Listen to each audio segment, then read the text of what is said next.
Hello students and welcome to our class.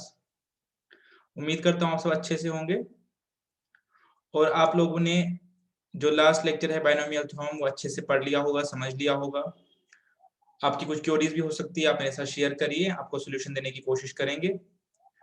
दूसरी बात यह है कि आप पूरे का पूरा क्वेश्चन अगर कमेंट सेक्शन में लिखेंगे तो it will be difficult to answer the entire question there. तो आप मुझे सेपरेटली ग्रुप पे या मेरे पर्सनल चैट बॉक्स में शेयर कीजिए, तो मैं ट्राई करूंगा कि आपको सोल्यूशन दे दूं अगर कोई इशू आ रहा है तो।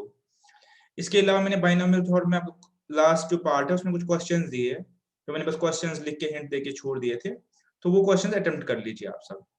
ठीक है, वो आप सब अटेम्प्ट कर लीजिए बिकॉज क्वेश्चंस मोर और लेस इसी पैटर्न पे, इसी में से आपके पास आएगा। Middle term, finding the term, coefficient और एक्सपेंशन, मोस्टली आपको इस सब पे क्वेश्चंस पूछे जाएंगे। ठीक है, तो परम्यूटेशन भी हो गया, कॉम्बिनेशन भी हो गया, बाइनोमियल थ्योरम भी हो गया। तो मुझे लगा कि आप लोगों ने काफी सारा डिफिकल्ट स्टफ पहले ही कर लिया, तो मैं आपके लिए एक बहुत इजी चैप्टर लेके आया हूं जो आप सब लोगों को मोस्ट प्रोबेबली आता होगा। तो मैं आपके लिए एक बहुत ही आसान सा चैप्टर लेके आया हूं जिसका नाम है linear equation in two variables. के सिलेबस में है, डिस्कशन करके चलेंगे, एग्जाम्पल्स करेंगे और इसको आज ही हम अपने पास वाइंड अप करेंगे। इस चैप्टर के एंड में मैं आपको क्वेश्चन सेट दूंगा टेलीग्राम ग्रुप पे, तो वो आप लोग अपने पास करेंगे अच्छे से, वो आप लोग अपने पास करेंगे।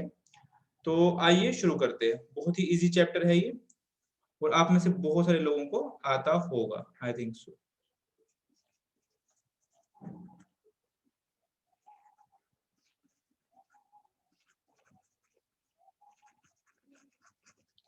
ये आपके सिलेबस में है, linear equation in two variables. ठीक है,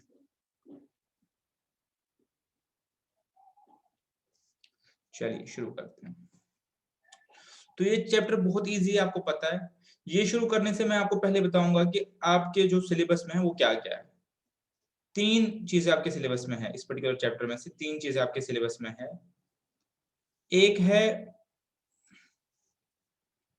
हाउ टू सॉल्व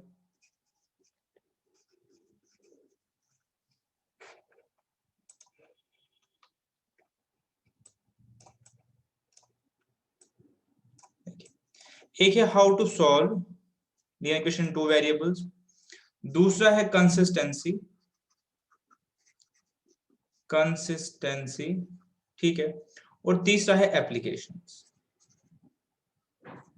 तो तीन पार्ट रहेंगे मोस्टली। पहला पार्ट रहेगा कि इक्वेशंस को सॉल्व कैसे करते हैं, दूसरा ये रहेगा कि हम कंसिस्टेंट और नॉन कंसिस्टेंट कब कहते हैं एक सिस्टम ऑफ इक्वेशंस को, और तीसरा रहेगा एप्लीकेशंस पे, जो एज पे क्वेश्चन बनते हैं या और भी टाइप के क्वेश्चन बनते हैं इस पे, वो उसके इस पे जो क्वेश्चंस बनते हैं by usages of two variables, उस टाइप के कुछ क्वेश्चंस पूछे जाएंगे।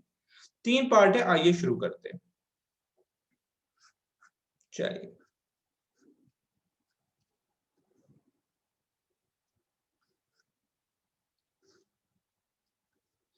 सबसे पहले जो हमारे पास linear equation in two variables है, इसमें जो चीजें आ रही है उनको एक बार देखते हैं। Linear equation in two variables, पहले हम इन सब चीजों को समझेंगे एक होता क्या है। सबसे जो पहली चीज में समझने वाली है वो है इक्वेशन। इक्वेशन क्या होती है, व्हाट इज इक्वेशन? इक्वेशन मेरे पास होता है एक mathematical statement. Equation is a mathematical statement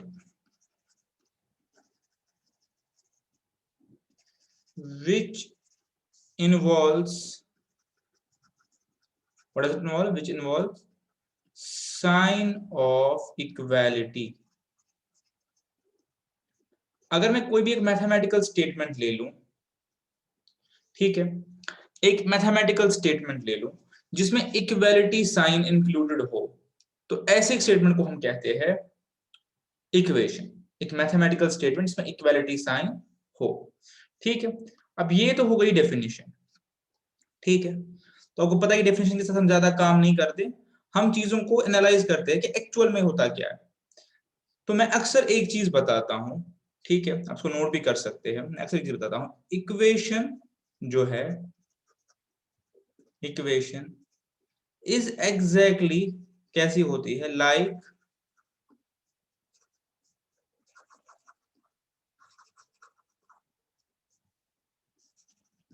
like a weighing scale. जैसे हमारे पास तराजू होती है, आपने देखा होगा तराजू कैसे होती है। तराजू के दो पलड़े होते हैं, ठीक है, और यहाँ पे एक पॉइंट होता है जो आइडेंटिफाई हमें करके दे, जो इंडिकेट हमें करता है, क्या इंडिकेट करता है, this indicates whether two sides are equal और नॉट। जब वो इंडिकेटर अपने पूरे 90 डिग्री पे हो तो हम कहते हैं कि दोनों साइड्स इक्वल है। सिमिलरली जब हम इक्वेशन लिखते हैं तो इक्वेशन में हम एक साइड यहाँ लिखते हैं, इसको एलएचएस बोलते हैं, लेफ्ट हैंड साइड, और एक आरएचएस यहाँ से होता है, ये एलएचएस हो गया, बिल्कुल आप ऐसे लिखिए आरएचएस हो गया। और अगर दोनों साइड बराबर है तो हम इसको इंडिकेट करते हैं विद इक्वालिटी साइन, ठीक है, ये मेरे पास है। और अगर मेरे पास एलएचएस और आरएचएस बराबर है, अब अगर मैं कुछ छेड़खानी करना चाहता हूँ, फॉर एग्जाम्पल मैं इस एलएचएस में कुछ ऐड करूंगा, कुछ भी यहां से जोड़ूंगा, तो डेफिनेटली मुझे यहां से भी कुछ जोड़ना पड़ेगा या सेम जोड़ना पड़ेगा, बिकॉज मैं चाहता हूं कि इक्वालिटी साइन 90 डिग्री पे एग्जैक्टली रहे। तो इक्वेशन में भी सेम रूल होता है कि अगर मैं यहां से कुछ ऐड करूं तो मुझे यहां से भी कुछ ऐड करना पड़ेगा, ठीक है। अगर मैं यहाँ कुछ सब्ट्रैक्ट करूं, कुछ कम करूं, तो मुझे यहाँ भी कुछ सब्ट्रैक्ट करना पड़ेगा, तभी मेरा इक्वालिटी साइन ट्रू होल्ड होगा। इसको एक लॉजिकली आपने प्रैक्टिकली देखा होगा। अगर मैं कुछ मल्टीप्लाई करूं यहाँ से, तो मुझे यहां से भी मल्टीप्लाई, अगर मैं चीज को दुगना करूं, तो मेरे पास यहाँ 10 kg है, मेरे पास यहाँ 10 kg है, तो अगर मैं इसको दुगना करूं 20 kg करूं, इसको भी 20 kg करना पड़ेगा, तो ये मेरा बैलेंस इक्वल होगा। तो सिमिलरली अगर मैं कुछ मल्टीप्लाई करूं, माइनस करूं, डिवाइड करूं, मुझे इक्वेशन के दोनों साइड पे करना पड़ेगा, मुझे इक्वेशन के दोनों साइड पे करना पड़ेगा, तभी मेरी इक्वेशन सस्टेन होगी। ऐसा नहीं कि मैं आरएचएस को छेड़ूं और एलएचएस को एज इट इज रखूं, जो दोनों साइड्स को छेड़ना पड़ेगा, तभी मेरी इक्वेशन ट्रू होल्ड होगी, ठीक है। तो आप बिल्कुल ऐसे समझिए कि मेरे पास एक तराजू है, तराजू के दो साइड है, अगर मैं एक साइड कुछ भी कर रहा हूं, मुझे दूसरी साइड को भी सेम करना पड़ेगा ताकि ये बैलेंस हो जाए। इसको ऊपर करूं, इसको भी ऊपर करना पड़ेगा, इसको नीचे, इसको भी नीचे करना पड़ेगा, ठीक है। आई होप आप इस चीज को समझ गए होंगे कि मेरे पास इक्वेशन क्या होती है और इक्वेशन के साथ हम कैसे डीलिंग कर सकते हैं। तो आपने आमतौर पे, फिर हम लीनियर पे आएंगे बिकॉज हमारा टॉपिक में ही लीनियर है, फिर आपने आमतौर पे देखा होगा कि आपको बोला जाता है, मैं भी बोलता हूं कभी कभी, कि अगर मेरे पास इक्वेशन है सपोज 3x + 4 = 9, सपोज मैं आपको बोलता हूं कि ये यहाँ से प्लस है, इसको दूसरी साइड ले जाइए माइनस हो जाएगा, यही बोलते हैं। देखिए मैं आपको बोलता हूँ इसको ऐसे लिखते हैं, 3x = 9 - 4, 3x = 5, आप बोलेंगे हाँ, फिर बोलता हूँ 3 यहाँ मल्टीप्लाई में है, उसको डिवाइड में ले जाइए, ये बोलता हूँ और आपका आंसर आ जाता है। तो एक्चुअल प्रोसेस क्या होता है, एक्चुअल प्रोसेस ये नहीं होता, आपको शायद पता होगी ये चीज। एक्चुअल प्रोसेस क्या होता है, एक्चुअल प्रोसेस होता है कि मेरे पास 3x + 4 = 9 है, तो स्टेप 1 होगा subtract 4 from both sides. Actual ये चीज होती है, और जहां हमें दिखती नहीं है वो चीज, एक्चुअल ये चीज होती है, बिकॉज वही चीज आ गई, तराजू है, बैलेंस करने के लिए दोनों साइड पे इक्वल इफेक्ट देना पड़ेगा। तो एक्चुअल कैसे होता है, 3x + 4 = 9 मेरे पास तराजू पे है, मैंने क्या किया, यहां से भी -4 किया, यहां से भी -4 किया, एक्चुअल ऐसे होता है। ये मेरे पास कैंसिल आउट हो जाएगा और मेरे पास आएगा फाइनल इक्वेशन 3x = 5, ठीक है, पहुंच गया मैं यहां तक। अब जो स्टेप होता है डिवाइडिंग बोथ साइड्स बाय 3, जो मैं यहां कहता हूं, वो कैसे करते हैं, 3x / 3 = 5/3, तो मेरे पास जो x है, x = 5/3, ठीक है। तो आप समझिए जो हम प्रोसेस करते हैं कि माइनस वाले को इधर करके प्लस करते हैं, प्लस को यहाँ करके माइनस करते हैं, मल्टीप्लाई को डिवाइड करते हैं, एक्चुअल में हम क्या करते हैं कि दोनों साइड पे एक इक्विवेलेंट इफेक्ट डाल रहे होते हैं, कि एक्चुअल हमारे पास इसके अंदर ये हो रहा होता है, जो हम लिखते नहीं है, बट एक्चुअल प्रोसेस ये है। प्रोसेस इज कि आपने दोनों साइड के इक्वेशंस पे सेम या सिमिलर इफेक्ट देना है, जस्ट लाइक अ वेइंग स्केल, ठीक है। तो हम इक्वेशन से अब बाहर निकलते हैं। इक्वेशन में हमारे पास इसके बाद क्या ऑप्शन आता है, लीनियर और टू वेरिएबल, ठीक है। इक्वेशन में ये सब एल्जेब्रा का पार्ट है, तो इक्वेशन में हमारे पास दो टाइप के, हमारे पास जो हम हैं उनके साथ डील करेंगे। एक करेंगे वेरिएबल्स के साथ, जिसको हम अननोन भी बोलते हैं, और ए करेंगे कॉन्स्टेंट्स के साथ। ठीक है, अब वेरिएबल क्या होता है? वेरिएबल हमारे पास कुछ ऐसी क्वांटिटीज होंगी हमारे पास जिन्हें वैल्यू नहीं पता, लाइक एक्स वाई जेड, ये कॉमनली यूज वेरिएबल है। ए बी सी भी कर सकते हैं, कुछ भी यूज कर सकते हैं। These are commonly known variables, ऐसी कुछ टर्म्स जो कोई भी वैल्यू एज्यूम कर सकती है डिपेंडिंग अपॉन द सिचुएशन। और मेरे पास कांस्टेंट्स कुछ होते हैं इक्वेशन में 3 4 e pi and so on and so fourth, ये सारे मेरे पास कांस्टेंट्स है, यानी इनके वैल्यू जो है वो फिक्स्ड है, वो चेंज नहीं होते। ठीक है, तो इक्वेशन मेरे पास दो टाइप के मिलेंगे इक्वेशंस में, या वेरिएबल्स मिलेंगे, अननोन्स मिलेंगे, या कांस्टेंट्स मिलेंगे। तो अब अगर मैं इक्वेशन में मेरे पास एक ही वेरिएबल हो, उसको हम बोलते हैं equation in one variable, equation in one variable, जहां पे वेरिएबल एक ही हो।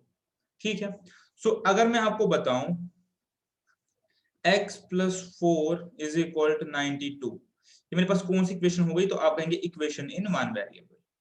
ठीक है, और अगर मैं आपसे कहूं x square plus z square is equal to 43, ये कौन सी इक्वेशन हो गई? तो आप बोलेंगे इक्वेशन इन टू वेरिएबल्स। मैंने लीनियर की बात नहीं की, मैंने कहा इक्वेशन इन टू वेरिएबल्स। तो सिंपली जितने नंबर ऑफ वेरिएबल्स होंगे मेरे पास, ये z है, उतने इक्वेशन का डिग्री होती है। Like equation in one variable, two variable, three variable, for variable, जितने मैं वेरिएबल उसमें लिखूं। अगर मैं इक्वेशन एक लिखूं a plus B plus C plus D is equal 44, तो आप क्या बोलेंगे मुझे यहाँ पे? आप बोलेंगे मेरे पास इक्वेशन इन फोर वेरिएबल्स। ठीक है, अब ये लीनियर क्या चीज हो गई? हम सारे पार्ट्स को कवर कर रहे हैं कि हमें पढ़ना क्या है, linear equation in two variables. ठीक है, तो ये टू वेरिएबल्स का पार्ट हो गया, इक्वेशन भी हो गया। अब लीनियर क्या हो गया? ये लीनियर तो आपको पता है, लीनियर रिप्रेजेंट स्ट्रेट लाइन, ये भी आपको पता है, linear represents a straight line. ठीक है, अब कैसे मैं आपको लीनियर क्या होता है?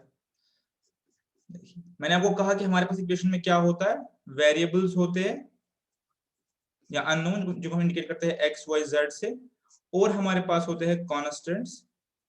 ठीक है, लाइक 3 4 5 एंड सो ऑन। ठीक है, अब आप क्या करेंगे, आपके इक्वेशन में जो वेरिएबल्स आ रहे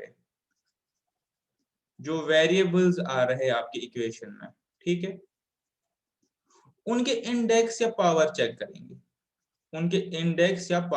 करेंगे, तो अगर उसका इंडेक्स जो है, इंडेक्स मतलब हाईएस्ट इंडेक्स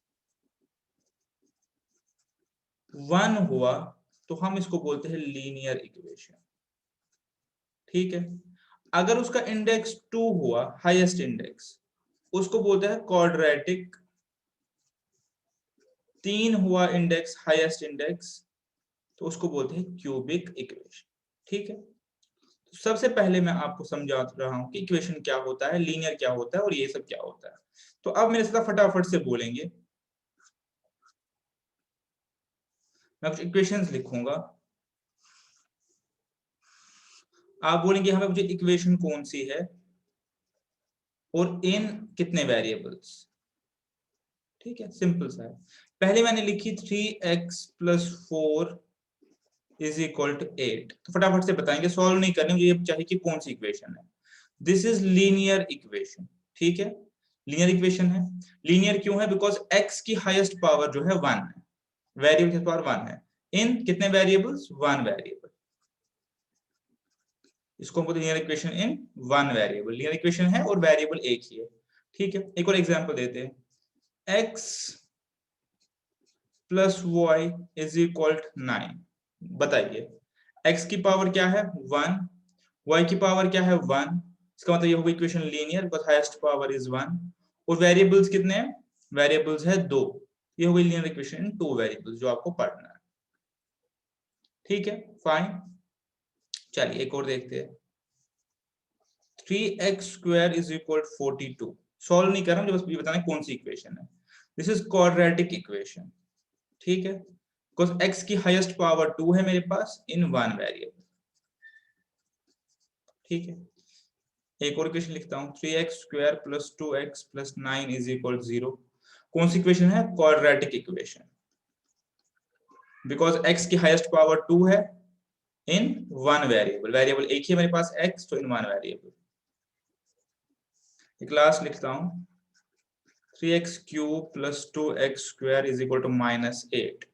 कौन सी इक्वेशन हो गई? क्यूबिक इक्वेशन, और वेरिएबल कितना है? एक ही x, तो इन वन वेरिएबल। और लास्ट में लिखता हूँ x² + y² = z²। कौन सी इक्वेशन हो गई? क्वाड्रेटिक इक्वेशन, और हाईएस्ट पावर वेरिएबल का 2 है इन 3 वेरिएबल्स। ठीक है, तो अब आप अच्छे से समझ गए होंगे कि इक्वेशन कितने वेरिएबल्स की है और उसमें ऑर्डर कौन सा है। हमें जो सिलेबस में दिया है वो ये दिया है। पहले को पता होना चाहिए कि हमें क्या करना है। ये हमारे सिलेबस में है, इसको हम फर्दर टैकल करेंगे। बहुत ही इजी चैप्टर है, बट आपकी बेस इसमें स्ट्रांग होनी चाहिए, इसलिए मैं सारा आपको बैकग्राउंड दे रहा हूं। चलिए अब चलते हैं आगे। अब आप मुझे बताएंगे कि जब भी लीनियर इक्वेशन 2 वेरिएबल आता है, बिकॉज आप सब लोगों ने मैं प्रिज्यूम कर रहा हूं कि मोस्टली आप सब लोगों ने चैप्टर पढ़ा हुआ है, कहीं ना कहीं से पढ़ा हुआ है या देखा हुआ है, इतना तो मैं प्रिज्यूम कर सकता हूं बिकॉज ये बहुत बेसिक सा चैप्टर है। तो मैं आप लोगों से क्वेश्चन करता हूं बेस्ड अपॉन जो नॉलेज आप लोगों के पास है, उसके बेस पे अपने साथ रिप्लाई करेंगे, और कमेंट सेक्शन में लिख सकते तो लिख लेंगे जब ये वीडियो देखेंगे। तो मैं क्वेश्चन ये कर रहा हूं आपसे कि जब भी हम लीनियर इक्वेशन इन 2 वेरिएबल्स की बात करते हैं, जब भी हम लीनियर इक्वेशन जो हमारे सिलेबस में है, लीनियर इक्वेशन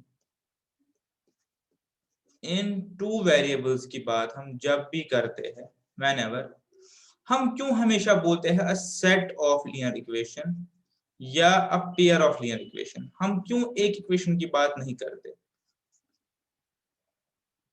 जब भी हम लीनियर इक्वेशन 2 वेरिएबल्स की बात करते हैं, तो हम हमेशा बात करते हैं सेट ऑफ लीनियर इक्वेशन या पेयर ऑफ लीनियर इक्वेशन की। ऐसा हम क्यों करते हैं? आप रिप्लाई करेंगे। ठीक है, आप लोग अपने साथ रिप्लाई कीजिए, ग्रुप पे भी लिखिए। ठीक है, अब देखिए कि मैं आपके साथ यहाँ इस क्वेश्चन को आंसर करने से पहले मैं आपके साथ एक डिस्कशन करना चाहता हूँ। मैं सबसे पहले लूंगा linear equation in one variable, बहुत सिंपल सी, 3x + 8 = 14। ठीक है, बहुत इजी इक्वेशन है। इसका सॉल्यूशन क्या होगा? 3x = 14 में से 8 गए 6 और ये हो गए 2। इसमें आंसर 2 इज माय आंसर। ठीक है, ये आपको आता है, बचपन से करते आ रहे हैं। अब मुझे आपसे क्वेश्चन मेरा दूसरा है, मुझे बताइए x = 2 के बगैर, इसको छोड़ के, एक्सेप्ट फॉर x = 2, क्या कोई और वैल्यू है? Is there any other value? Is there, आपसे क्वेश्चन है मेरा, any other value which satisfies this equation? मुझे बताइए x = 2 के बगैर आपके दिमाग में कोई ऐसा वैल्यू आ रहा है जो इक्वेशन सेटिस्फाई करे? आप ट्राई कीजिए, सोचिए कि x = 2 के बगैर कोई भी ऐसा वैल्यू है पूरे नंबर सिस्टम में जो मैं यहाँ पे पुट करूं और इस इक्वेशन का सॉल्यूशन आ जाए। तो जितना आप लोगों ने पढ़ा समझा होगा, रियल नंबर सिस्टम ले लेते हैं, रियल से बाहर नहीं जाएंगे। रियल नंबर सिस्टम के हिसाब से ओनली एक ही सॉल्यूशन है, x = 2। यानी एक इक्वेशन का, एक सिंगल इक्वेशन का हमारे पास एक सॉल्यूशन है। एक लीनियर इक्वेशन हमारे पास जो है, इसका हमारे पास एक सॉल्यूशन है, वन सॉल्यूशन। तो इसीलिए हमारे पास जो linear equation in one variable होती है वो कंप्लीट होती है, उसमें पेयर वेयर की जरूरत नहीं पड़ती। This is a complete equation, एक कंप्लीट इक्वेशन है। ठीक है, आप समझ गए ये चीज। चलिए अब हम आते हैं अपने पॉइंट पे। तो मैंने क्वेश्चन पूछा था कि हमेशा लीनियर इक्वेशन सेट में क्यों होती है, दो क्यों होती है? पहला क्वेश्चन ये, इन 2 वेरिएबल्स। ठीक है, ठीक है, इसके लिए हम समझते हैं basic form of linear equation in 2 variables. ठीक है, क्या होता है बेसिक फॉर्म? देखिए, हमारे पास इक्वेशन, हर इक्वेशन का बेसिक फॉर्म होता है। Like linear equation in one variable का बेसिक फॉर्म क्या है, ax plus B is equal C, या ax plus B is equal 0, ऐसा मान लीजिए। बिकॉज b और c को मैं माइनस कर सकता हूँ सब्स्टिट्यूएंटली, तो मेरे पास ax plus B is equal 0। यानी आप हर लीनियर इक्वेशन, कोई भी लीनियर इक्वेशन वन वेरिएबल हो, आप उसको फाइनली इस फॉर्म में ले आ सकते हैं। लाइक मैं लिखूंगा 4x plus 8 is equal to 9, suppose ये एग्जाम्पल है। अब उसको फाइनली लिख सकते हैं 4x, ये माइनस हो जाएगा, माइनस 1 इज इक्वल 0। देखिए मैं लिखूंगा 4x प्लस 2 इज इक्वल 14। आप उसको कैसे लिख सकते हो, 4x माइनस 12 इज इक्वल 0। तो आप फाइनली हर इक्वेशन को ऐसे लिख सकते हैं, बिकॉज ये मेरे पास लीनियर इक्वेशन वन वेरिएबल की जर्नल फॉर्म है। सिमिलरली इक्वेशन टू वेरिएबल्स कैसे होती है, एक इक्वेशन, पेयर की बात नहीं कर रहा, वो ऐसे होती है ax plus by plus c is equal 0। इसका क्या मतलब होता है कि जब भी मैं linear equation in two variable लिखूंगा, मेरे पास क्या होगा, दो वेरिएबल होंगे, एक x और एक y, तभी तो टू वेरिएबल होगी, वरना तो सिंगल वेरिएबल होगी। तो मेरे पास दो वेरिएबल होंगे, एक x और एक y, तो ये मेरे पास linear equation in two variable मानी जाएगी। और मेरे पास एक कांस्टेंट होगा, अगर नहीं होगा तो कांस्टेंट 0 के बराबर है, तब भी कांस्टेंट है। इन जर्नल मैं हर इक्वेशन को इस फॉर्म में रिड्यूस कर सकता हूं फाइनली। तो ये जो मैंने लिखी मेरे पास ये जर्नल फॉर्म है, ये मेरे पास जर्नल फॉर्म है of linear equation in two variables की। ठीक है, पॉइंट टेकन। तो अब मेरा जो क्वेश्चन है वो अपनी जगह अभी भी है कि जब भी हम linear equation in two variable की बात करते हैं, हमेशा पेयर की बात क्यों करते हैं? हम क्यों नहीं बोलते कि आप इसका सोल्यूशन निकालो? आप क्यों नहीं बोलते कि इसका सोल्यूशन निकालो? हम क्यों एक पेयर ले आते हैं? तो चलिए, इसके लिए मुझे आपको एक इक्वेशन पे ले जाना पड़ेगा। मैं एक इक्वेशन लिखता हूं। इक्वेशन मेरे पास है 3x plus 2y, 3x plus 2y, ठीक है, 3x plus 2y is equal to 18। यार इक्वेशन लिखी, मैंने पेयर की बात नहीं की, मैंने एक इक्वेशन लिखी। मुझे बताएं कौन सी इक्वेशन है ये, linear equation in two variable. ये लीनियर है बिकॉज हाईएस्ट पावर वेरिएबल्स का 1 है और इसमें दो वेरिएबल्स, तो लीनियर इक्वेशन टू वेरिएबल्स हो गए। अब मैंने आपको इसके बाद बोला सॉल्व, आप x और y की वैल्यूज निकालो, आप x और y की वैल्यूज निकालो जिनसे इक्वेशन सॉल्व होंगे। अभी तक आज तक आपने ऐसा क्वेश्चन नहीं किया होगा, मैं वही कहना चाहता हूँ कि क्यों नहीं किया होगा, हम क्यों एक और लाइन इंट्रोड्यूस करते हैं फाइनली, मैं आपसे वो डिस्कशन करना चाहता हूँ। देखिए इसका रीजन ये है, इसका रीजन ये है कि इसके जो सॉल्यूशन है, इसका एक सॉल्यूशन नहीं होगा, इसके होंगे इनफाइनाइट सॉल्यूशंस। इस इक्वेशन के इनफाइनाइट सॉल्यूशंस होंगे इस सिंगल इक्वेशन के। Reason being for every value of x there is a corresponding value of y। x की हर वैल्यू के लिए एक y की एक वैल्यू होगी। वो कैसे? Let us start with a very basic number which is 0। If I put x is equal to 0 in this equation, मुझे क्या निकलेगा? If I put x is equal to 0, what would I get? I would get, अगर मैं x को 0 put करूंगा, 2y is equal to 18 and I would get y is equal to 9। ठीक है, तो अगर मैं देखूं 0 और 9 अगर मैं डालूं, x की वैल्यू 0, y की 9, तो ये इस इक्वेशन को सेटिस्फाई करेगा। ठीक है, मैं सही बोल रहा हूं गलत बोल रहा हूं? अब मैं कह रहा हूं नहीं, मैं x की वैल्यू 1 डालना चाहता हूं। अगर मैं x की वैल्यू 1 डालूं तो ये हो गई 3, 3 plus 2y is equal to 18, 2y is equal to 15, y is equal to 7.5, तो ये 7.5 आ गए। अगर मैं इसके बाद x की वैल्यू 2 डालूं, सपोज मैं इसके सॉल्यूशन निकालने की कोशिश कर रहा हूं, x की वैल्यू 2 डालूं, 3 into 2 6, 18 minus 6 12, 12 by 2 is equal to 6, तो ये मेरे पास 6 हो गए। ठीक है, तो ये भी मेरे पास सॉल्यूशन बन जाएगा। अब अगर मैं 3 डालूं तो ये हो गए 9, 9 9 18 में से 9 गए 9, 9 डिवाइड बाई 2 हो गए 4.5। अगर मैं 4 डालूं तो 3 into 4 हो गए 12, 6 बचे तो 3। अगर मैं 5 डालूं तो 1.5, और अगर मैं फाइनली 6 डालूं, अगर मैं x की वैल्यू फाइनली 6 डालूं, तो मेरे पास जो y की वैल्यू है वो आ जाएगी 0। तो अब आप मुझे बताइए मैं कितने सोल्यूशन निकाल पाया अभी तक? मैं अभी तक निकाल पाया इसमें, कितने सॉल्यूशंस? 7 सॉल्यूशंस में आपके सामने इस क्वेश्चन के निकाल पाया। और इसके 7 सॉल्यूशंस ही नहीं है, इसके बहुत इनफाइनाइटली मेनी सॉल्यूशंस, बिकॉज़ मैं यहां से पीछे जा सकता हूं माइनस की तरफ, यहां से भी आगे जा सकता हूं प्लस की तरफ। ठीक है, तो इसके मेरे पास निकलेंगे इनफाइनाइटली मेनी सॉल्यूशंस। तो इसका मतलब कि linear equation linear equation 2 variables जो है सिंगल इक्वेशन, इसके इनफाइनाइटली मेनी सॉल्यूशंस है, because for every value of x there is a corresponding value of y। ठीक है, तो मेरे साथ कुछ चीजें नोट करेंगे फटाफट से, मैं ज्यादा नोटिंग नहीं करवाता, बट कुछ चीजें दे आर वर्थ नोटिंग, तो नोट करेंगे कि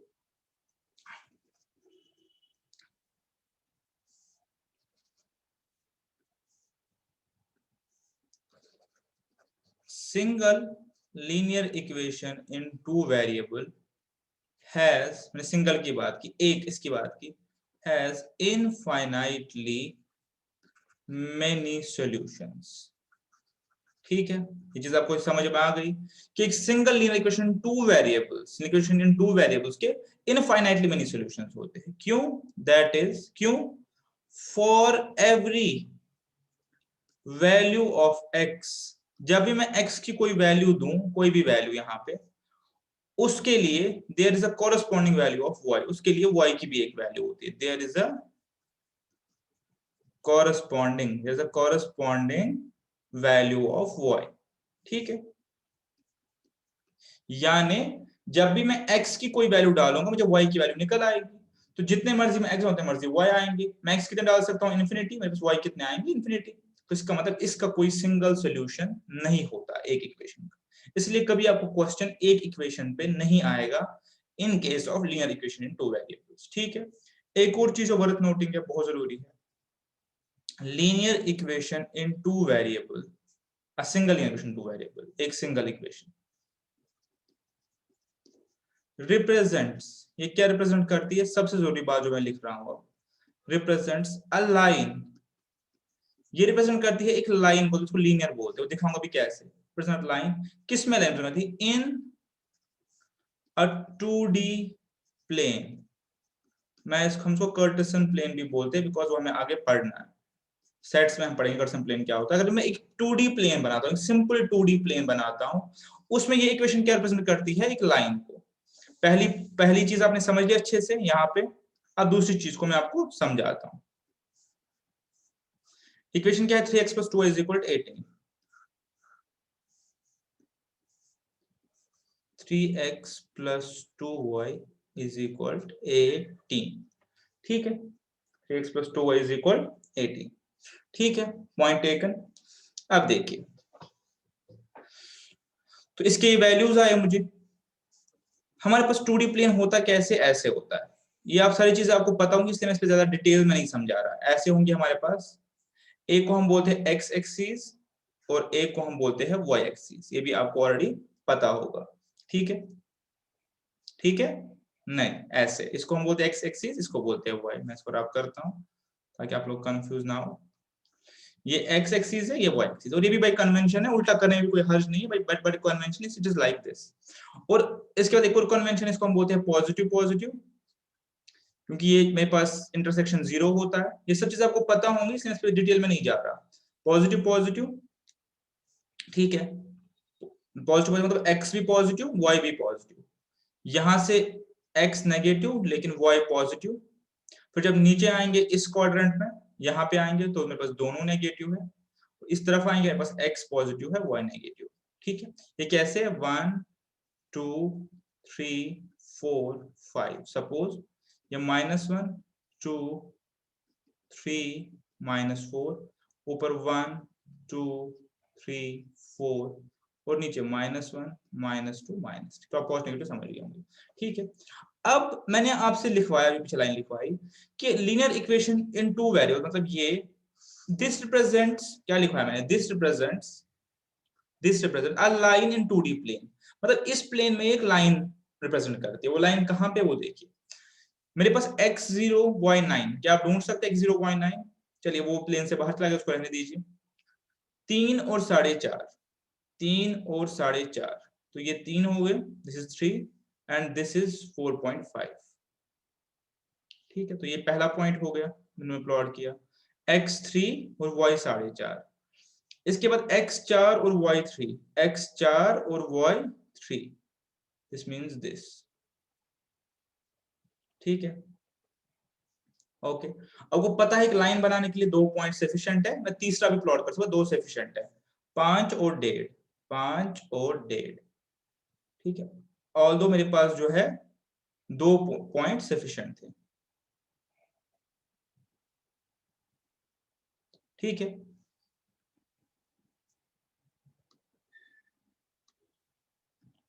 चलिए इसको स्ट्रेच कीजिए, इसको मैं 6 डालता हूं बिकॉज फाइनली मुझे x 6 और y 0 में से पास करना है। तो ये मेरे पास बन गई इसकी लीनियर इक्वेशन। तो स्केल बनाएंगे तो एक ही लाइन बनेगी, सिंगल लाइन बनेगी। ठीक है, तो ये जो लाइन है मेरे पास, इसको मैं सिंगल लाइन बना, जो लाइन मैंने बनाई अभी इन सारे पॉइंट्स के बीच में से, ये मेरे पास हो गई इस इक्वेशन की लाइन। अब सही बन गई, ये मेरे पास हो गई इस इक्वेशन की लाइन। 3x + 2y = 18 जो है इसकी इक्वेशन ये मेरे पास। और इतना सब कुछ जो मैंने किया, मैं सिंपली ये बोल सकता हूं कि इस लाइन पे जो भी पॉइंट्स है, इस पे कितने पॉइंट्स होंगे, इन्फिनिटी पॉइंट्स, इस पे जो भी पॉइंट्स है इस पर्टिकुलर लाइन पे, वो सारे इस इक्वेशन के सॉल्यूशन। अंडरस्टूड? क्योंकि मैं कहीं पे भी ये x और कहीं पे भी ये y, तो जो भी x और y इस लाइन पे फॉल कर रहे हैं वो सारे इस इक्वेशन के सॉल्यूशन है। Point taken. तो इसीलिए हमेशा आपके पास जब लीनियर इक्वेशन 2 वेरिएबल की बात आती है तो आपके पास क्या आता है, आपके पास 2 इक्वेशन आती है, एक नहीं आता है, 2 इक्वेशन आती है। ठीक है, पॉइंट टेकन। चलिए, तो अब यहां पे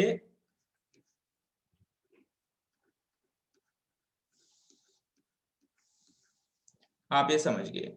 मैं फिर से 2 बातें रिकॉल कर रहा हूं। पहली बात, अगर मेरे पास सिंगल इक्वेशन है उसके इनफिनिटी मेनी सॉल्यूशंस है, और equation represents a line, equation represents a line. अब मेरे पास आ रहा है एक कॉन्सेप्ट जो मैंने कहा 3 कॉन्सेप्ट है, एप्लीकेशन, कंसिस्टेंसी और सॉल्विंग। पहले मैं कंसिस्टेंसी आपको पढ़ाऊंगा बिकॉज वो इसके साथ लिंक्ड है, फिर हम सॉल्विंग पे आएंगे। सॉल्विंग बहुत ही इजी पार्ट है। तो व्हाट इज कंसिस्टेंसी? मैंने ये कहा कि जब अब हम बात करेंगे, हम हमेशा बात करेंगे pair of linear equation in 2 variables. हम पेयर की बात करेंगे। क्यों पेयर की बात करेंगे? बिकॉज हमने एस्टेब्लिश किया कि सिंगल का सॉल्यूशन नहीं होता। अब मुझे बताइए, अगर मैं एक प्लेन में 2 लाइंस बना रहा हूं, बिकॉज अगर 2 इक्वेशंस आर 2 लाइंस, सपोज एक इक्वेशन है ax, इनको हम ऐसे लिखते हैं, सिंपली आपको पता है, और a2x, तो 2 इक्वेशन आ गई, b2y + c2 = 0। अब मेरे पास 2 इक्वेशन आ गई। तो जब एक इक्वेशन एक लाइन है तो 2 इक्वेशन 2 लाइन है। Point taken. तो अब मुझे बताइए, अगर मैं एक प्लेन में 2 लाइंस ड्रॉ कर रहा हूं तो there are 3 possibility, possibility 1, possibility 2, possibility 3। अगर मैं एक प्लेन में 2 लाइंस ड्रॉ कर रहा हूं, ठीक है, देखिए, अगर मैं एक प्लेन में, ये 2 लाइंस हो गए ना, ये अब मैं जब पहली ड्रॉ करूंगा इसकी एक लाइन बनेगी, दूसरी की दूसरी लाइन बनेगी। आपको पता है ड्रॉ कैसे करनी है, इसमें भी आपको सिखाया। ठीक है, अब जब मैं एक प्लेन में 2 लाइंस ड्रॉ कर रहा हूं तो 3 पॉसिबिलिटीज बन सकती है। ठीक है, पहली पॉसिबिलिटी बन सकती है, आप खुद वो चीज बता सकते हैं, लाइंस इंटरसेक्ट। पहली पॉसिबिलिटी है लाइंस इंटरसेक्ट। ठीक है, ये पहली पॉसिबिलिटी, लाइंस इंटरसेक्ट, ये पहली पॉसिबिलिटी हो गई, यानी लाइंस इंटरसेक्ट। ये एक इक्वेशन है, इक्वेशन 1, और ये इक्वेशन 2 की लाइन हो गई, इन्होंने इंटरसेक्ट किया, तो ये पहली पॉसिबिलिटी हो गई। इस इंटरसेक्शन को हम बोलते हैं सॉल्यूशन, या बोलते हैं यूनिक सॉल्यूशन। ठीक है, पॉइंट टेकन कि हम इसका सॉल्यूशन निकाल सकते हैं बिकॉज ये पॉइंट दोनों लाइन सेटिस्फाई कर रहा है। दूसरी पॉसिबिलिटी है लाइंस ओवरलैप। ओवरलैप का मतलब क्या होता है, ये लाइन है ए, लाइन 1, और लाइन 2 इसके ऊपर ही आ गई, ये लाइन 2 इसके ऊपर ही आ गई। तो इस केस में there is a solution but there are infinite solutions. Same case, solution but infinite solution overlap के केस में। ऐसा क्यों? बिकॉज जब लाइनें ही दोनों सेम ही है तो जो पहली लाइन पे लॉ अप्लाई होगा ये वाला कि एक लाइन पे सब सॉल्यूशन है, इसी तरह इसमें भी सब सॉल्यूशन है। अगर लाइंस इंटरसेक्ट हुई तो एक सॉल्यूशन, लाइंस ओवरलैप हुई तो इनफाइनाइटली मेनी सॉल्यूशन। तीसरा केस हो सकता है कि मेरे पास लाइंस हो गई, मेरे पास lines are parallel. Because lines का मतलब इक्वेशंस, ध्यान रखिए। तो इस केस में क्या होगा? देयर इज नो सॉल्यूशन, कोई सॉल्यूशन पॉसिबल नहीं है बिकॉज लाइंस मेरे पास जो है वो पैरेलल है। तो इस केस में मेरे पास कोई भी सॉल्यूशन पॉसिबल नहीं है। तो जब भी मेरे पास पेयर ऑफ लीनियर इक्वेशन आएगी मेरे पास 3 सॉल्यूशन पॉसिबल है। यूनिक सॉल्यूशन अगर लाइन से इंटरसेक्ट किया तो, दूसरा मैंने क्या कहा कि मेरे पास ओवरलैप हो गई तो infinitely many solutions, lines parallel होगी तो नो सॉल्यूशन। ठीक है, अब जहां पे सॉल्यूशन पॉसिबल है पहले दो केस में, ये दो केस, इस टाइम हम कहते हैं कि ये जो सेट है इक्वेशन का ये कंसिस्टेंट है, इसको बोलते हैं इक्वेशंस कंसिस्टेंट है बिकॉज सॉल्यूशन एग्जिस्ट कर रहा है।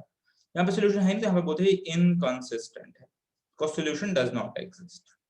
ठीक है, यहाँ तक लाके आप उसको छोड़ दीजिए। आगे जो हमें पढ़ना है टेस्ट ऑफ कंसिस्टेंसी, कि हम कैसे बताएंगे इक्वेशंस को देख के, कि लाइंस को देखे तो हम बता पाएंगे सिंपली, बट इक्वेशंस को देख के हम कैसे बता पाएंगे ये इसमें है या इसमें है, हम कैसे बता पाएंगे वो हम आगे पढ़ेंगे। अब इतने पार्ट तक से आप आगे बढ़िए। चलिए, अब मेरे पास जो है हाउ टू सॉल्व, अब आप समझ गए हाउ टू सॉल्व। ठीक है, हाउ टू सॉल्व, आपको ये पता है कि क्वेश्चंस दो होंगे, कैसे सॉल्व करना है। तो मेरे पास सॉल्व करने के 3 मेथड्स हैं। फर्स्ट मेथड जो है मेरे पास सॉल्व करने का, इसको हम बोलते हैं सब्स्टिट्यूशन मेथड।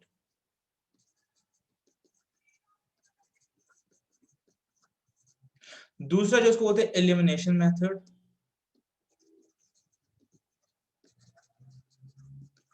और तीसरे को बोलते हैं क्रॉस मल्टीप्लिकेशन मेथड।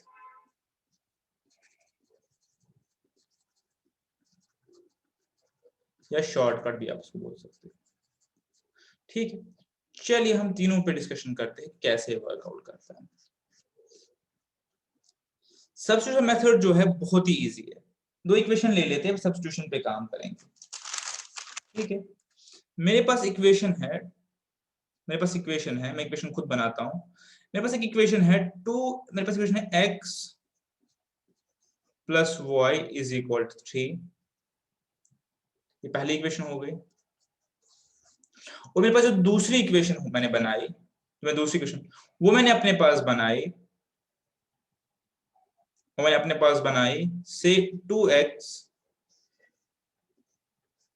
ठीक है, प्लस 7y। ठीक है, पहला था x plus Y is equal 3 और 2x plus 7y is equal to 11। दो इक्वेशन अपने पास बनाई। मैंने इक्वेशन ऐसी बनाई कि इनका सॉल्यूशन थोड़ा इजी हो। ठीक है, अब पहला तरीका मैंने क्या कहा, सब्स्टिट्यूशन मेथड, बहुत ही इजी मेथड। ये मेथड क्या कहता है, इसका पहला स्टेप क्या है? इसका पहला स्टेप है find value of x in terms of y। Actually इसको हम उल्टा भी लिख सकते हैं, इसको हम लिख सकते हैं find value of y in terms of x। मैंने ऐसे लिखा, एक ही बात है। तो फर्स्ट स्टेप क्या है कि आप पहली इक्वेशन में, ठीक है, in equation 1 find value of x in terms of y in equation 1। आप क्या कीजिए, पहली इक्वेशन में x की value in terms of y ढूंढिए, या उल्टा भी कर सकते हैं, अब जो मैंने लिखा वैसे करते। तो ढूंढिए क्या निकलेगा यहां से, x is equal 3 minus y। तो इसका क्या मतलब है, x की वैल्यू आपने इन टर्म्स ऑफ y ढूंढी। नाउ दूसरा स्टेप क्या है, put the value in this second equation. मैंने x के साथ, आप सिंपली y के साथ भी कर सकते हैं। इस वैल्यू को पुट कीजिए सेकंड इक्वेशन में। तो मेरी जो इक्वेशन पहली थी 2x plus 7y is equal to 11, ये बन गई 2 इंटू x की जगह 3 minus y plus 7y is equal to 11। बिल्कुल ठीक है, 2 3s are 6 minus 2y plus 7y is equal to 11। Finally मुझे आंसर क्या निकला? मुझे आंसर निकला यहाँ पे ये हो गए plus 5y is equal to, यहाँ जाएगा 5y इज इक्वल टू 1। अब मुझे y1 आ गया आंसर। सिमिलरली मैं x को ढूंढना चाहूं तो यहाँ वापस आऊंगा, x is equal 3 minus 1 is equal 2। तो मेरा आंसर इसमें क्या है? x is equal to 2, y is equal to 1। बहुत ही आसान है। तो अभी चीज को समझिए, इसको हम बोलते हैं सब्स्टिट्यूशन मेथड। इसको हम क्या बोलते हैं? Substitution method. मैंने यहाँ पे चेक पहले क्यों नहीं किया कंसिस्टेंट है या नहीं है, वो मैंने लेटर पार्ट के लिए छोड़ दिया। वो मैंने लेटर पार्ट के लिए छोड़ा आपको समझाने के लिए कि हम इक्वेशन को देखिए कैसे बोल सकते हैं कंसिस्टेंट है या नहीं। यहाँ पे सोल्यूशन आया तो इसका मतलब ये कंसिस्टेंट है और उसका यूनिक सोल्यूशन है। ठीक है, चलिए, तो आई होप आप ये मेथड को समझ गए होंगे। चलिए एक और इक्वेशन देता हूं, आप इस मेथड को करिए। Equation is 2x minus y is equal to 3, 4x minus y is equal to 5। ठीक है, तो चलिए अब हम बोलते हैं x in terms of y निकालना है, हम इस बार y निकालते हैं बिकॉज y निकालना इजी है। तो 2x minus 3 is equal to y। ठीक बोल रहा हूं। अब y को यहां पुट कीजिए, 4x minus, ठीक है, 2x minus 3 is equal to 5, 4x minus 2x plus 3 is equal to 5, 2x is equal to 2 और यहाँ पे भी x is equal to 1 और यहाँ पे 1 डालिए। अब 2 1 minus 3 is equal to y, y is equal to 2 minus 3 minus 1। तो मेरे पास सोल्यूशन यहाँ पे भी आ गया। ठीक है, तो आई होप आप ये पार्ट समझ गए होंगे। Next part is elimination.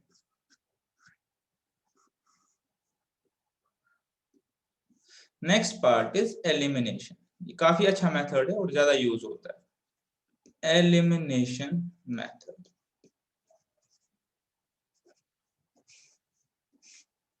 Next part is elimination method. ठीक है, अब ये देखिए ये मेथड कैसे काम करता है।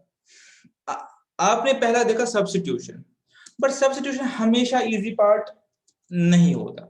सब्स्टिट्यूशन अपरेंटली इजी लगता है, हमेशा इजी नहीं होता।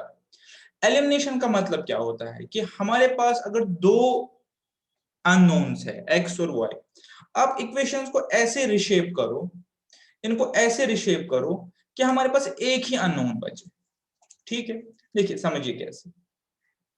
मैं आपको इक्वेशन एक देता हूं, बहुत ही सिंपल सी इक्वेशन है, x plus Y is equal to 3।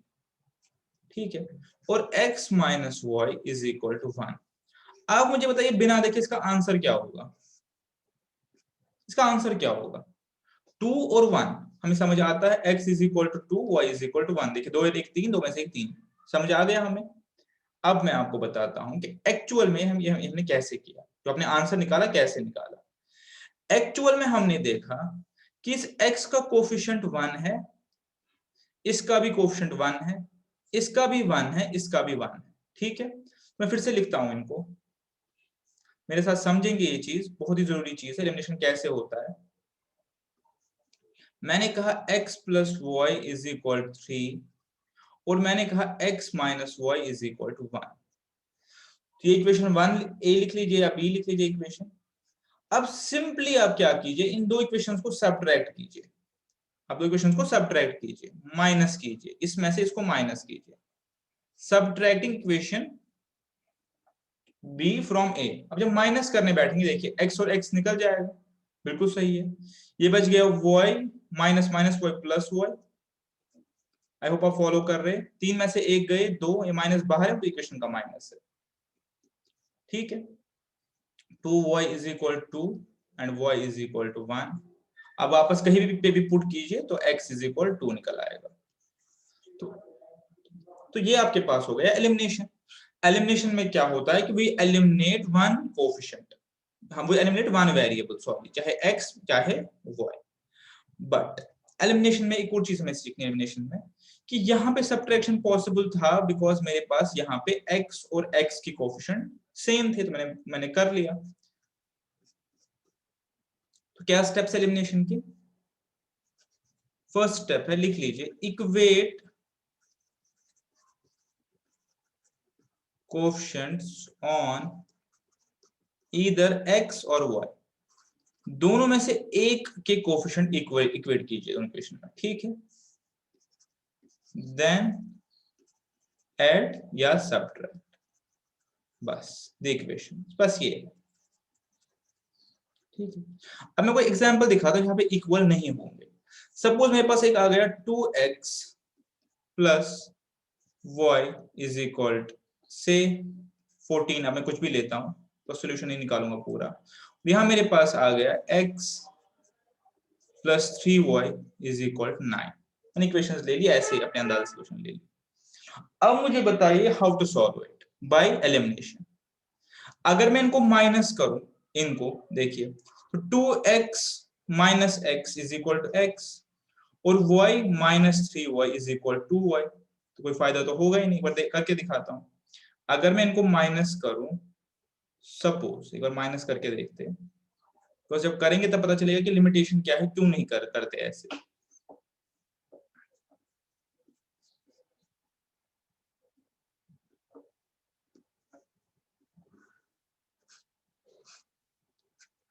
देखिए हमने ऐसे किया, 2x minus X is equal to X, Y minus 3y is equal to minus 2y, और 14 में से 5 गए, 9 गए 5। अब मुझे बताइए, तो कॉम्प्लिकेट ही हो गया। मेरे पास पहले 2 थी, अब 3 इक्वेशन हो गई। तो इसका मतलब मुझे पहले इक्वेशंस को रिशेप करना पड़ेगा। क्या लिखा मैंने पहला स्टेप, देखिए मैंने पहला स्टेप लिखा, equate coefficients on either x और y, ठीक है। अब यहाँ पे आपको जो मर्जी निकालना उसके हिसाब से आप करेंगे। हम अभी x वाला इक्वेट करेंगे। 2x plus Y is equal 14, ठीक है, इसको एज इट इज रखा। इस पूरी इक्वेशन को मैं 2 से मल्टीप्लाई करता हूँ, पूरी इक्वेशन को दोनों साइड पे 2 से मल्टीप्लाई करता हूँ।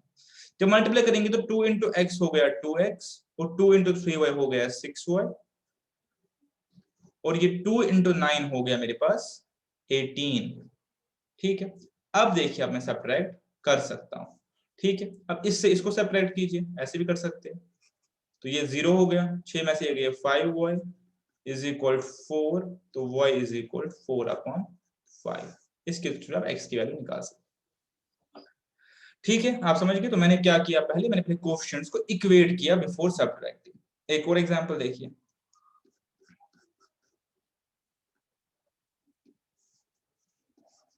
2x plus 7y is equal 5, 3x plus 14 ज्यादा हो जाएगा मल्टीप्लिकेशन करना,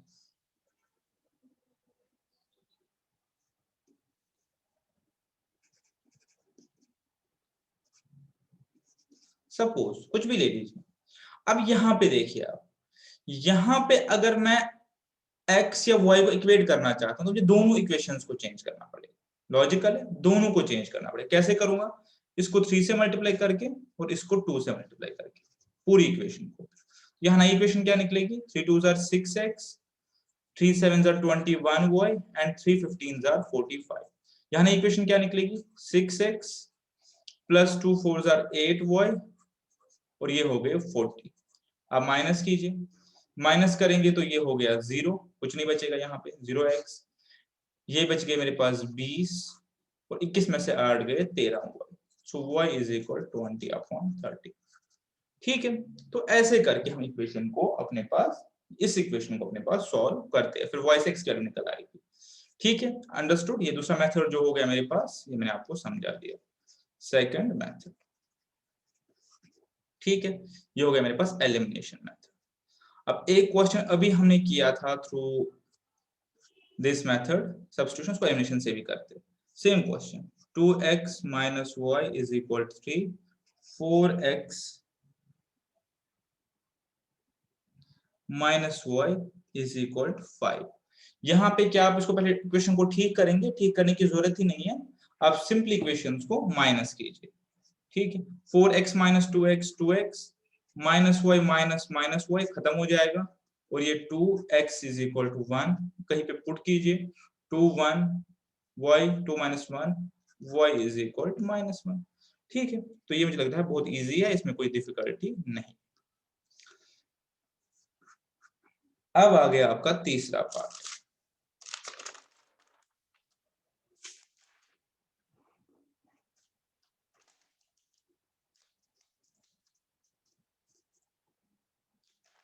अब आ गया आपका तीसरा पार्ट।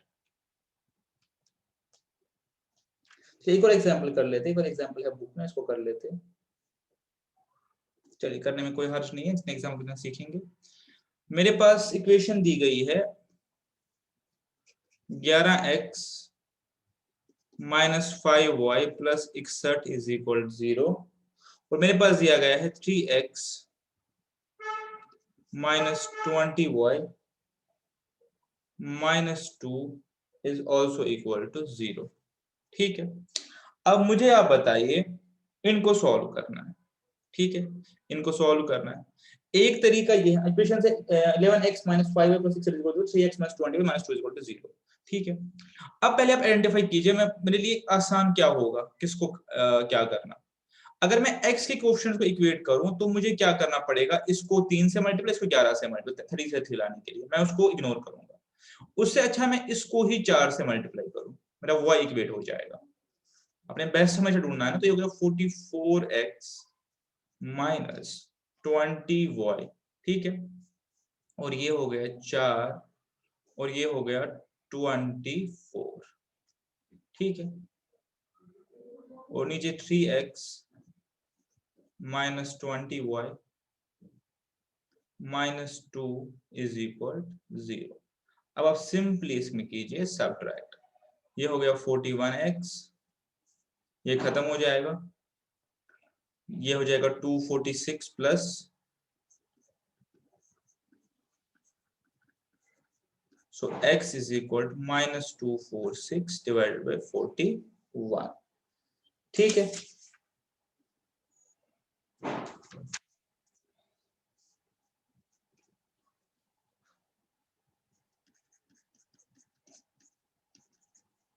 -6। अब आप y ढूंढना चाहते हैं कहीं तो ढूंढ लीजिए। 3 minus 6 minus 18 minus 21 minus 2 is equal 0। ये हो गया -20 इज इक्वल 20y, तो y इज इक्वल -1 ऑब्वियसली। ठीक है, तो मेरे पास सोल्यूशन आ गया इस मेथड से। ठीक है, तो हमने आसान तरीका इसमें अडॉप्ट किया। चलिए, अब लास्ट मेथड।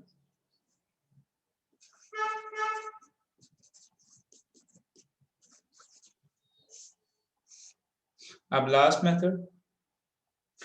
मेथड जो है, जो लास्ट मेथड है वो है क्रॉस मल्टीप्लिकेशन।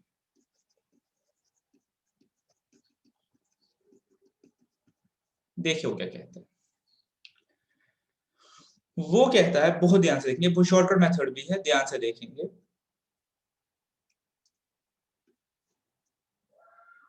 कि अगर मेरे पास इक्वेशन ऐसे है 2x माइनस वाई माइनस 0, बहुत ध्यान से देखिए। इस केस में आपको सब कुछ एक साइड में लाना पड़ेगा, तो अप्लाई क्रॉस मल्टीप्लिकेशन को सब कुछ एक साइड लाना पड़ेगा। ठीक है, और नेक्स्ट इक्वेशन है 4x minus Y minus 5 is equal 0। ठीक है,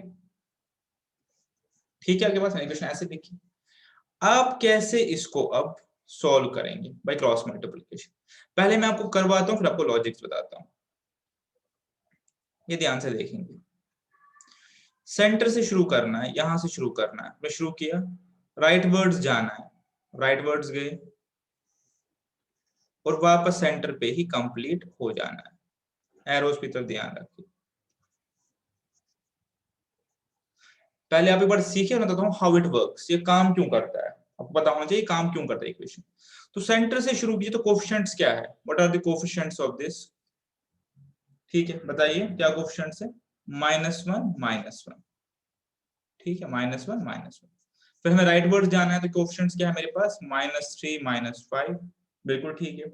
फिर मुझे जाना है इधर, तो मेरे पास हो गए 2 और 4, और फिर वापस इस यहाँ पे ही एंड करना है, तो -1 -1। तो मैंने सिंपली क्या किया, मैं सिंपली कोफिशिएंट्स लिखे। ठीक है, आप देखिए, ये एक्चुअली ऐसे होता है मेरे पास कि अगर मेरे पास कोई भी दो इक्वेशंस है a1x plus b1y plus c1 is equal 0, और मेरे पास दूसरी हो गई a2x plus b2y plus c2 is equal 0। ठीक है, कोई इक्वेशन हो गई, तो मैं कैसे लिखता हूं इसमें, b1 b2, यहां ध्यान रखेंगे, c1 c2, फिर a1 a2, फिर वापस एंड करूंगा b1 b2 पे। बस ये जब इतना आपने लिख लिया तो उसके बाद आपने क्या सिंपली करना है, x अपॉन, ठीक है, b1 c2 इनको मल्टीप्लाई करेंगे, b1 c2 minus this b2 c1 is equal to y upon c1 a2 minus c2 a1 is equal to 1 upon a1 b2 minus a2 b1। ठीक है, इस shape में आप इसको लिखेंगे तो उसके बाद आपका x और y को सॉल्व करेंगे। देखिए कैसे, क्योंकि 1 अपॉन है तो ये वापस ऊपर जाता है। देखिए कैसे, मैं पहले यहाँ पे आपको दिखाता हूँ, फिर ये समझाता हूँ कहाँ से आता है। चलिए, तो मैंने ये एज इट इज लिखा जैसे इसने बोला। अब मुझे क्या करना है, simply x upon this minus this, ये कितना हो गया 5, ठीक है, और कितना हो गया 3, तो ये हो गया 5 माइनस 3, ठीक है। y ये कितना हो गया -12 माइनस माइनस 10, तो हो गया +10, ठीक है। और ये हो गया 1 अपॉन -2 माइनस -4 हो गया +4।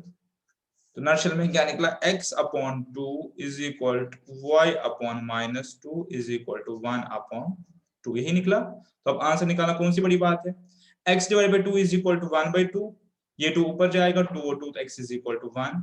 अब y का देखिए अलग अलग सॉल्व करना है, y is equal to -2 divide by 2 is equal to -1, so x is equal to 1, y is equal to -1। ये मेरे पास आ गया इसका सॉल्यूशन, ठीक है। चलिए, कोई सिंपल इक्वेशन देखते हैं, फिर वापस आते हैं अपने पॉइंट पे।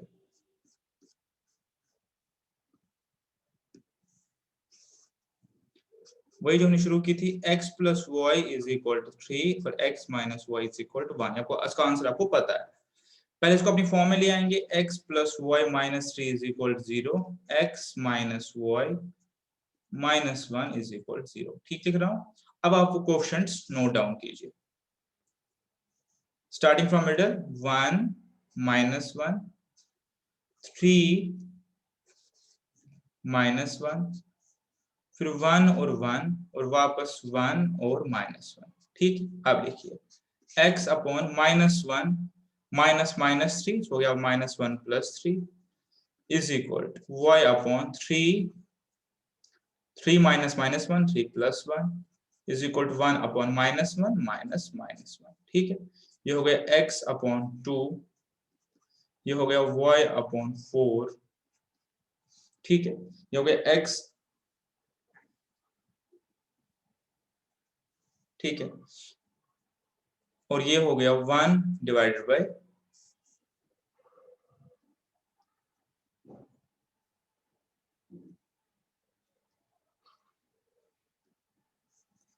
-3, ये -3 है, ठीक है।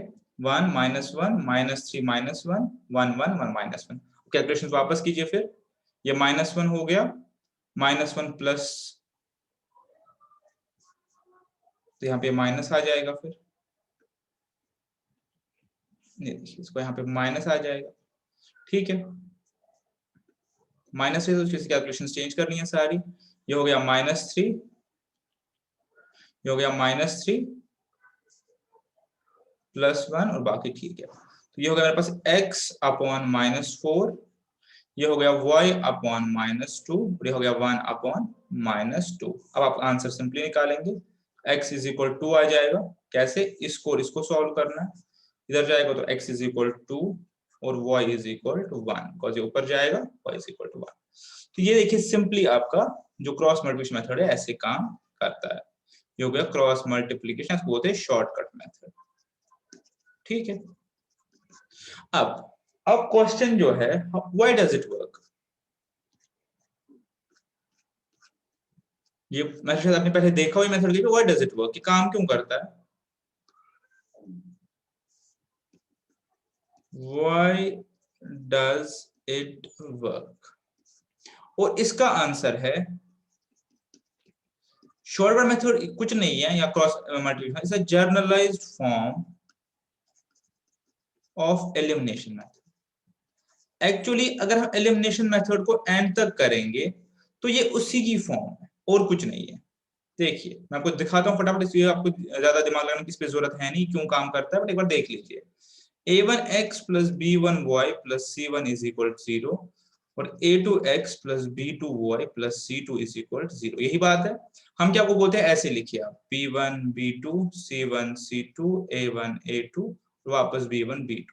फिर आपको सिंपली बोलते हैं x upon b1 c2 minus b2 c1 is equal to y upon c1 a2 minus c2 a1 is equal to 1 upon a1 b2 minus a2 b1।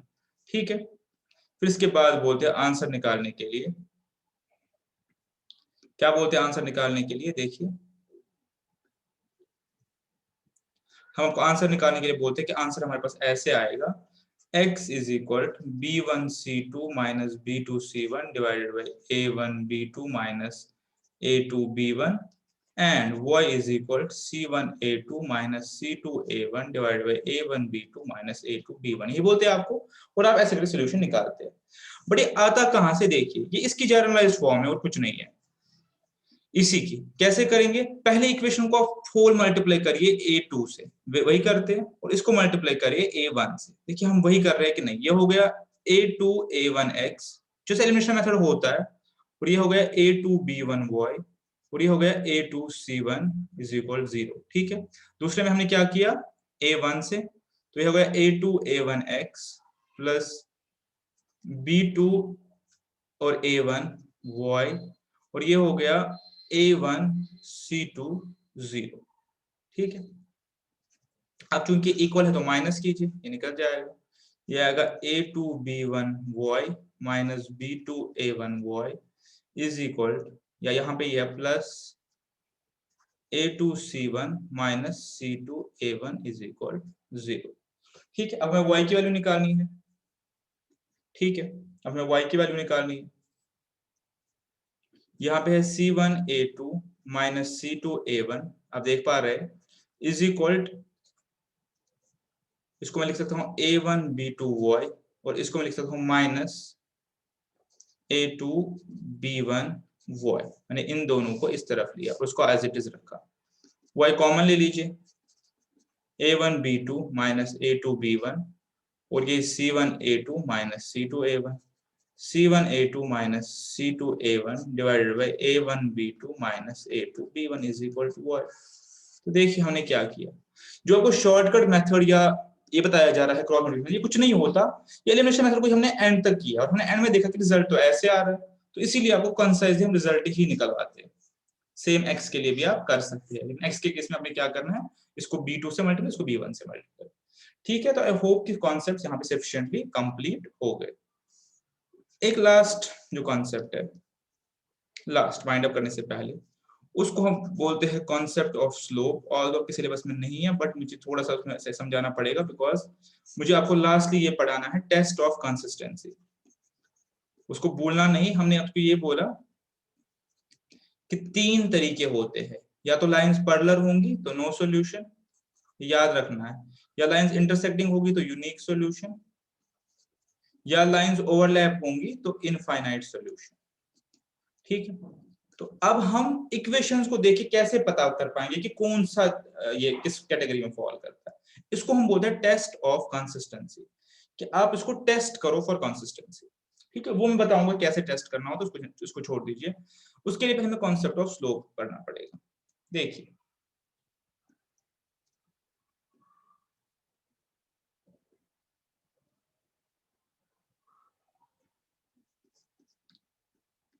कुछ भी आपको क्रैम करने की जरूरत नहीं है, आप खुद समझ जाएंगे।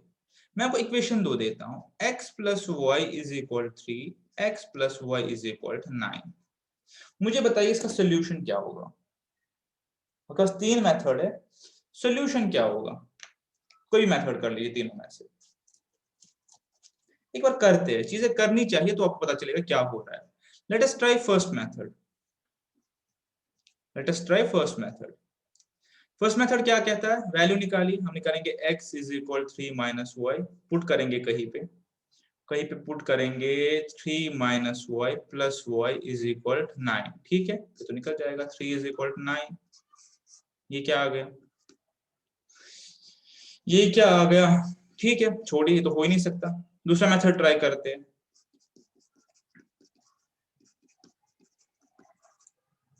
माइनस सब्ट्रैक्टिंग, ये निकल जाएगा, ये भी निकल जाएगा। 0 इज इक्वल टू -6। अब ये क्या चीज आ गई, ये भी नहीं हो सकता।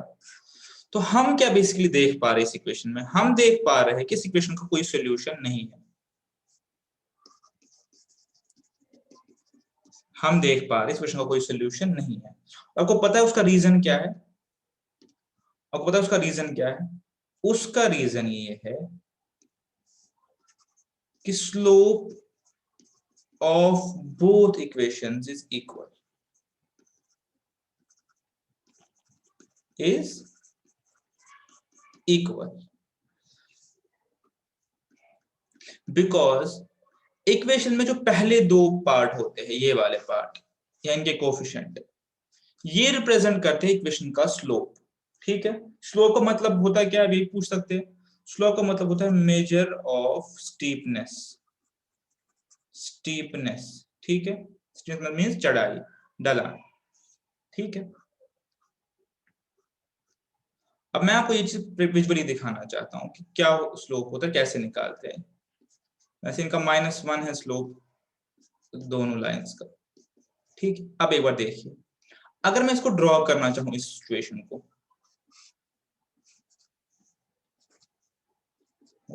वो पता है कैसे ड्रॉ करते हैं, 0। तो पहला इक्वेशन मेरे पास है x plus Y is equal 3। अगर मैं x को 0 लूंगा तो y इज इक्वल 3, y को 0 लूंगा तो x इज इक्वल 3। ठीक है, ये आपको पता है। 1 2 3, 1 2 3। इसको 6 कर लीजिए, थोड़ा सा सिखाने के लिए इसको 6 कर लीजिए, अभी एक ही बात है। अब देखिए, अगर मैं x को, पहली इक्वेशन की बात कर रहा हूं, x को 0 लूंगा तो y इज इक्वल 3, x को 0 लूंगा तो y इज इक्वल 3, पहला पॉइंट आ गया। और दूसरा पॉइंट, अगर मैं अब y को 0 लूं तो x इज इक्वल 3, दूसरा पॉइंट। तो ये मेरे पास आ गई इक्वेशन पहली लाइन, ठीक है। क्या इक्वेशन आ गई, x plus Y is equal 3। अब दूसरी, x plus Y is equal 6, ठीक है। तो सेम चीज, x को 0 लूंगा तो y 6, 4 5 6, तो ये एक पॉइंट हो गया। यहाँ मुझे एक और पॉइंट जोड़ना पड़ेगा। कैसे निकालते हैं, आपको दो पॉइंट कोई भी निकाल लीजिए इस लाइन पे, पहले बार ही सिखाया आपको। हम कंसिस्टेंसी का टेस्ट पढ़ रहे, 4 5 6, ये देखिए, ये हो गई x plus Y is equal 6। अब आप गौर से देखिए, ये लाइंस पैरेलल है तो नो सोल्यूशन है, ठीक है। ये लाइंस पैरेलल है तो नो सोल्यूशन है। अब आप कहेंगे कि हम कैसे इसको टेस्ट, इक्वेशन पे हम इसको कैसे टेस्ट करें। इसीलिए मैंने आपको स्लोप का कॉन्सेप्ट पढ़ाया। बेसिकली इन दोनों इक्वेशंस का स्लोप सेम है। इन दोनों का स्लोप, अगर आप देखेंगे, स्टीपनेस इन दोनों की सेम है। तो जो 3 और 6 है वो जस्ट ये बताता है कि ओरिजिन से कितने दूर है। बहुत ध्यान से देखेंगे, ये लास्ट पार्ट है, कंप्लीट हो रहा है ये पूरा कॉन्सेप्ट। ये जो ए वाला पार्ट है ये दिखा रहा है कि इनका स्टीपनेस क्या है, और स्टीपनेस दोनों की सेम है। आपको दिख रही है same, x plus y, x plus y, steepness दोनों की सेम है। 3 और 6 जस्ट ये दिखा रहा है कि ओरिजिन से कितने दूर है, ये ओरिजिन से कितने दूर है। बाकी लाइंस पैरेलल ही चलेंगी। ये ओरिजिन से 3 दूर है, ओरिजिन से 6 दूर है। अब अगर मैं आपको बोलूं एक और लाइन ड्रॉ करो, x plus Y is equal 2, तो आपको सिंपली पता है कि 2 0 2 0 के बीच में होगी, वो भी पैरेलल होगी। ये हो गई x plus Y is equal 2। तो आपको पता है स्लोप सेम होगा, और 2 रिप्रेजेंट करता है ओरिजिन से कितना दूर है। x plus Y is equal to -2, तो वही बना पाओगे, यहाँ से -2 में हिसाब से बनाइए। आप समझ गए? तो इन सब का स्लोप सेम है, बस कांस्टेंट का फर्क है। तो यही पे there lies our test of consistency. कैसे टेस्ट है, देखिए एक और चीज बताता हूँ फिर टेस्ट पे आता हूँ। कि अब अगर मैं इस लाइन को x इज इक्वल 3 और x प्लस 6 को इकट्ठे ओवरलैप करवाना चाहता हूँ, तो मुझे क्या करना पड़ेगा, तो मुझे इस लाइन को थोड़ा मूव करना पड़ेगा इसकी तरफ। और फाइनली जब मैं x plus Y is equal 5 यहाँ पे आएगा, x plus Y is equal 4 इधर आएगा, finally x plus Y is equal 3 इधर आएगा, तो ये हो जाएगी ओवरलैप। जब ये ओवरलैप हो जाएंगे तब आप बोलेंगे इनफाइनाइटली मेनी सॉल्यूशंस। यानी x plus Y is equal 3 और x plus Y is equal to 6 का क्या आंसर बताएंगे आप? पैरेलल है, no solution. x plus Y is equal to 3 और x plus Y is equal to 3 का क्या बताएंगे? कोइंसाइड कर रही है, ओवरलैप कर रही है, तो इनफाइनाइट सॉल्यूशंस। ठीक है, ठीक है। और अगर नॉर्मल है तो आप बताएंगे सॉल्यूशन यूनिक, वो उसका यूनिक सॉल्यूशन है। वो कैसे निकले बताता हूं आपको। आप देखिए, अगर मैं इसी को करूं 2x plus 2y is equal to 6, बात एक ही हो गई। मैं इसी को करूं 3x plus 3y is equal to 9, तभी बात एक ही हो गई, इक्वेशन तो तभी सेम है, तभी नो सॉल्यूशन है। और मैं इसी को करूं 2x plus 2y is equal to 12, तब भी बात एक ही है, इक्वेशन तो वही रही फिर भी। ठीक है, तो इसलिए हमने निकाला है test of consistency based upon, ये हमने डिस्कशन किया वही किया, उसी के बेस पे। क्या टेस्ट है देखिए,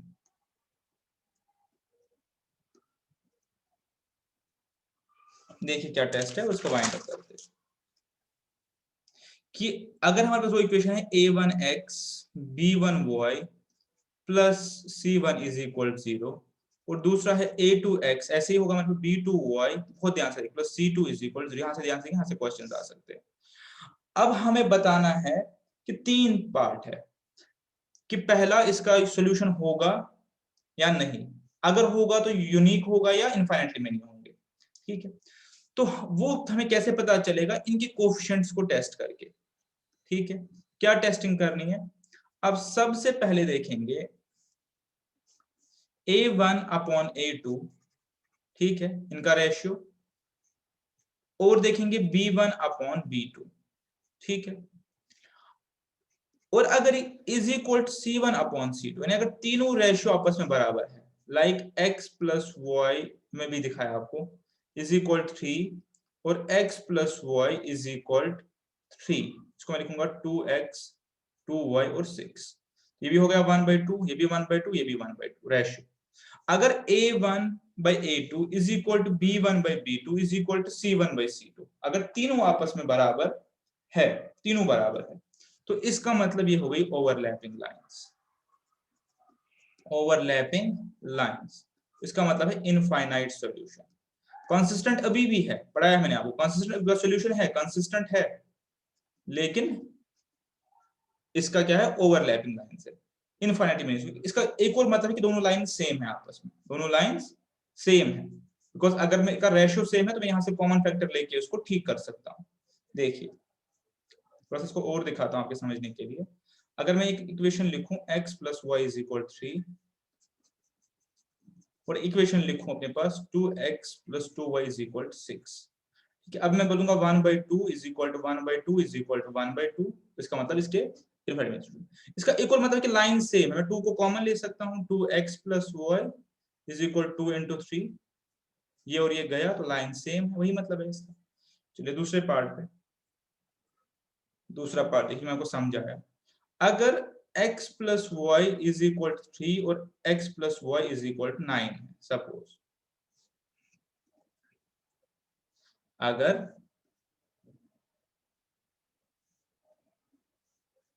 x plus Y is equal to 3 और x plus Y is equal to, अभी मैंने समझाया आपको, इसका मतलब स्लोप सेम है, जस्ट ओरिजिन से डिस्टेंस डिफरेंट है, समझाया मैंने आपको। इस केस में ये लाइंस पैरेलल हो गई, तो कैसे इसको लिखेंगे?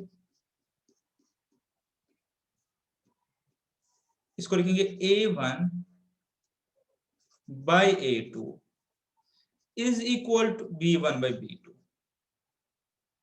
यानी मेरे पास स्लोप दोनों लाइंस का सेम है, दोनों लाइंस का स्लोप, ये वाला पार्ट सेम है, लेकिन ये बराबर नहीं है c1 by c2 के, ये बराबर नहीं है c1 by c2 के। इसका मतलब स्लोप सेम है, बस ओरिजिन से दूरी अलग अलग है।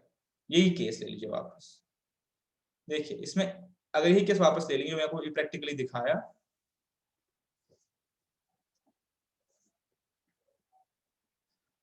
देखिए क्या होगा इसमें, 1/1, ये 1/1, इसे ध्यान रखिए इधर, और ये हो गया 1/3, तो ये दो बराबर है, बट ये इसके बराबर नहीं है, तो वही चीज है, स्लोप सेम है, लेकिन ओरिजिन से डिस्टेंस अलग अलग है, तो पैरेलल हो गई। स्लोप सेम है और ओरिजिन से डिस्टेंस भी सेम है, तो फिर ओवरलैप हो जाएगी लाइंस। ठीक है, तो इस केस में हम बोल रहे हैं ये लाइंस पैरेलल है और इसका है नो सॉल्यूशन। ठीक है, और ये हो गया इनकंसिस्टेंट, का सॉल्यूशन नहीं है, इनकंसिस्टेंट। और लास्टली बहुत इजी है, अगर लाइंस का स्लोप ही अलग है, अगर लाइंस का स्लोप, तो यहाँ तो बात ही नहीं आई, अगर लाइंस का स्लोप ही अलग अलग है तो इसका मतलब दे वुड इंटरसेक्ट, इंटरसेक्ट करेंगी तो फिर सॉल्यूशन होगा, यूनिक सॉल्यूशन होगा। ठीक है, बस बात खत्म हो गई। वो समझाता हूं कैसे, वो समझाता हूं कैसे।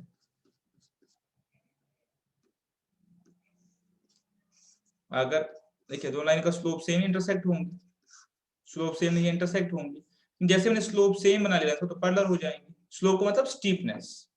ठीक है, अब मैं एक लाइन इतनी स्टीप बनाऊंगा, एक लाइन इतनी स्टीप बनाऊंगा, सपोज दोनों कहीं ना कहीं इंटरसेक्ट होंगी, लेकिन दोनों की अगर सेम स्टीपनेस होगी तो इंटरसेक्ट नहीं होंगे। तो इसका मतलब अगर A1/A2 इक्वलिटी ही नहीं है B1/B2 की, तो उसका मतलब लाइंस इंटरसेक्ट करेंगे। ठीक है,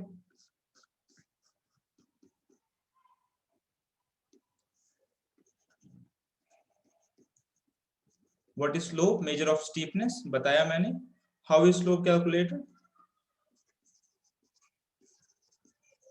बहुत ही आसान है। अगर मैं आपको 3x plus Y is equal से 9 इक्वेशन दूं, इसका स्लोप कैसे निकलेगा, y इज इक्वल -3x+9। ठीक है, तो ये जो -3 इसका स्लोप है, y इज इक्वल -3, ये स्लोप में कह रहा हूँ, y इज इक्वल -3 मतलब y इज का स्लोप है -3।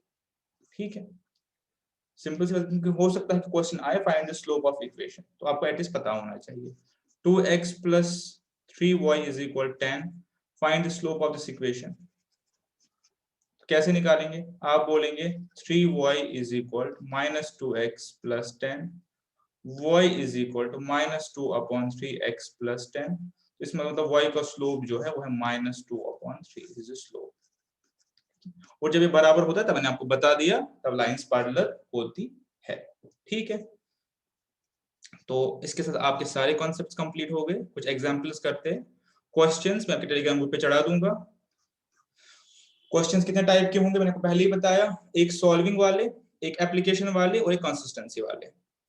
ठीक है, यहाँ पे एक लास्ट टाइम आपको नोट करवा दो, तो आपने नोट किया होगा कि अगर मेरा A1/A2 इक्वल टू ही नहीं है B1/2, स्लोप्स अलग अलग है, तो इस केस में there is a solution, unique solution, one solution only. अगर A1/A2 और B1/B2 और C1/C2 भी बराबर है, तो इसका मतलब ओवरलैप है, इनफाइनाइट सॉल्यूशन। और अगर A1/A2 is equal to B1/B2, यानी स्लोप बराबर है इक्वेशंस के, लेकिन ओरिजिन से दूरी अलग अलग है, तो इसका मतलब अगर ऐसे है तो इसका मतलब पैरेलल लाइन से नो सॉल्यूशन। ठीक है, इन दो के केस में हमने आपको बताया ये कंसिस्टेंट होता है और यहाँ ये होता है इनकंसिस्टेंट। ठीक है, चलिए तो हो गया आपका ये चैप्टर कंप्लीट। अब फटाफट से कुछ क्वेश्चन देख लेते हैं। हमने सेक्शन क्वेश्चंस कर लिए सॉल्विंग पे, अब हम करेंगे कंसिस्टेंसी पे क्वेश्चन, बिकॉज हमने सॉल्विंग पे सेक्शन क्वेश्चन कर लिए। 2-3 क्वेश्चन करते हैं, 4 क्वेश्चन मेरे पास है, 1 2 3 4। मेरे पास 1 2 3 4 क्वेश्चन कंसिस्टेंसी पे और एक क्वेश्चन एप्लीकेशन पे, फटाफट करके वाइंड अप करते हैं। बाकी आपने जो क्वेश्चंस करने हैं वो 17 + 11 28 क्वेश्चंस करने हैं और मैं आपके ग्रुप पे चढ़ा दूंगा। ठीक है, चलिए क्वेश्चन क्या है, आपको इक्वेशन दी गई है, देखिए अब हम एग्जांपल कर रहे हैं, कॉन्सेप्ट्स हो गए सारे। x - 2y = 0 और 3x - 4y - 20 = 0। आपको पहले सबसे पहले बोल रहे कर रहे चेक करो इसका सॉल्यूशन होगा या नहीं होगा, पहला पार्ट। और अगर होगा इफ यस वो निकालो।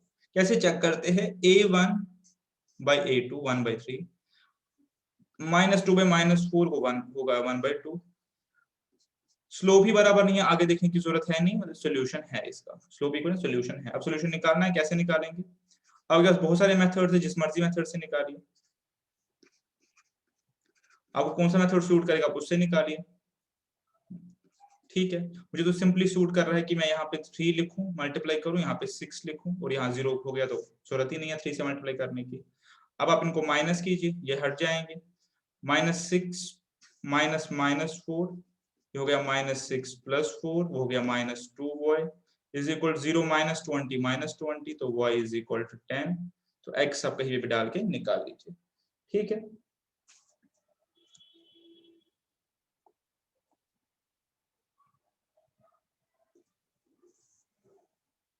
x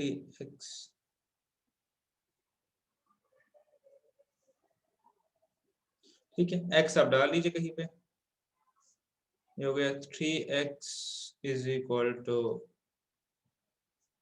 उसके ऊपर वाले में डाल दीजिए, कोई दिक्कत नहीं है। x is equal to 2y so x is equal 20, ठीक है। आप करने को तो चेक भी कर सकते हैं कि ये मेरे पास आंसर इक्वल हुआ या नहीं हुआ। देखिए 3 इंटू एक्स कितना हुआ 60, 60 इंटू 10 कितना हुआ 60 तो 0 हो गया। दूसरा देखिए 3 इंटू एक्स कितना हुआ 60 माइनस 4 इंटू ये 10 कितना हुआ 40 इज इक्वल 20, क्या बस आंसर हो गया। चलिए एक और क्वेश्चन देख लेते हैं फटाफट।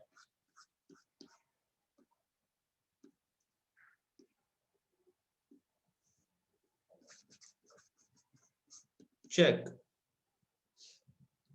x minus 2y minus 0 is equal 0, मैंने ऐसे ही लिखा। 3x प्लस, अब मैंने इसको किया 4y minus 20 is equal 0। Similarly ये 1/3 हो गया which is not equal to -1/2, solution है इसका, आप निकालिए। फिर से वही करेंगे, इसको 3 से multiply, 3x minus 6y is equal 0 और नीचे तो है ही 3x plus 4y is equal 20, ठीक है। अब आप फिर से माइनस कीजिए, ये हट जाएगा, -6 माइनस -4 तो ये मेरे पास हो गया -6 माइनस +4 तो ये हो गया -10y इज इक्वल टू -20। तो इस केस में अब y हो गया 2। अब जब y हो गया 2 तो अब x को यहां से निकालिए, तो x हो गया सिंपली 4, ठीक है। बहुत ही आसान से क्वेश्चन है, मुझे नहीं लग रहा कोई डिफिकल्ट है कॉन्सेप्ट पढ़ने के बाद। चलिए अब चेक वाले क्वेश्चन नहीं है, अब क्वेश्चन है for what value of k system has a unique solution. देखिए क्वेश्चन बहुत ध्यान से देखें और ऐसे क्वेश्चन आ सकते हैं। मेरे पास इक्वेशंस दी गई है k, ये k है, kx minus 4y minus 8 is equal to 0 और यहां पे दिया गया है 8x minus 6y minus 12 is equal 0। दो इक्वेशन है। अब ये इक्वेशन है, क्वेश्चन कह रहा है for what value of k, मैं लिख देता हूं for what value of k, for what value of k this system मतलब system of equations has unique solution.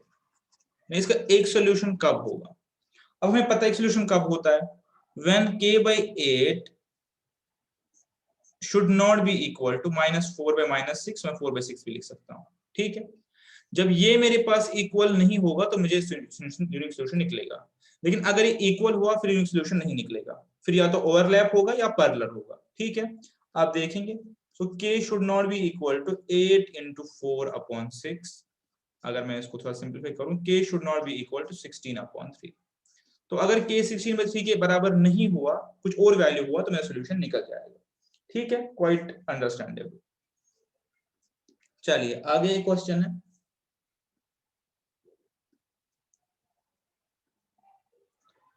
Same question है for what value of k system has infinite solutions. Equations दी है 2x plus 4y plus 16 is equal 0 और फिर से दी है 3x plus ky plus 24 is equal to 0। अब लिख रहा है for what value of k system has infinite solutions, मतलब ओवरलैपिंग लाइंस कब होंगी। अब हमें पता ओवरलैपिंग लाइंस कब होंगी, when 2/3 is equal to 4/k and which is also equal to 16/24, तो 2/3 हो ही गया, तो 2/3 is equal to 4/k और k is equal to 4 into 3/2, k is equal to 6। तो अगर k 6 होगा तो मेरे पास ये इक्वेशंस जो है ये ओवरलैपिंग बन जाएंगे। देखिए कैसे, 2/3, 4/6, 16/24, ये सारे बराबर है, तो अभी ओवरलैपिंग लाइंस हो जाएंगे। एक और है, for what value of k system has no solution. For what value of k system has no solution, ये पैरेलल कब बनेंगे वो दिखाना है। सिस्टम में बताता हूँ क्या क्या है मेरे पास। सिस्टम है, पहली इक्वेशन है मेरे पास kx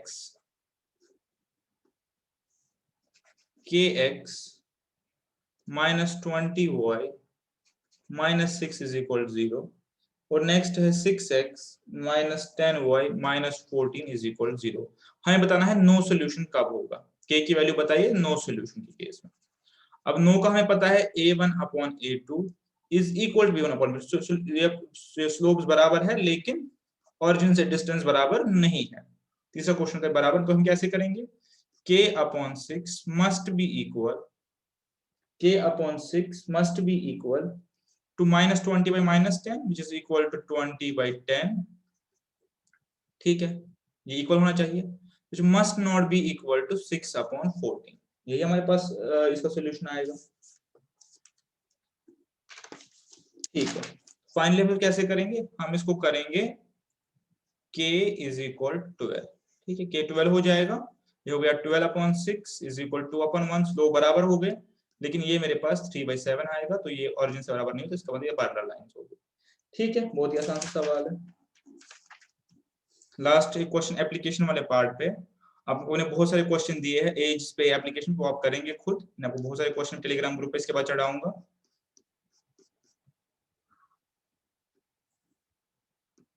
देखिए क्वेश्चन है, मैं क्वेश्चन लिख लेता हूं। द टैक्सी एग्जांपल है, रादर द टैक्सी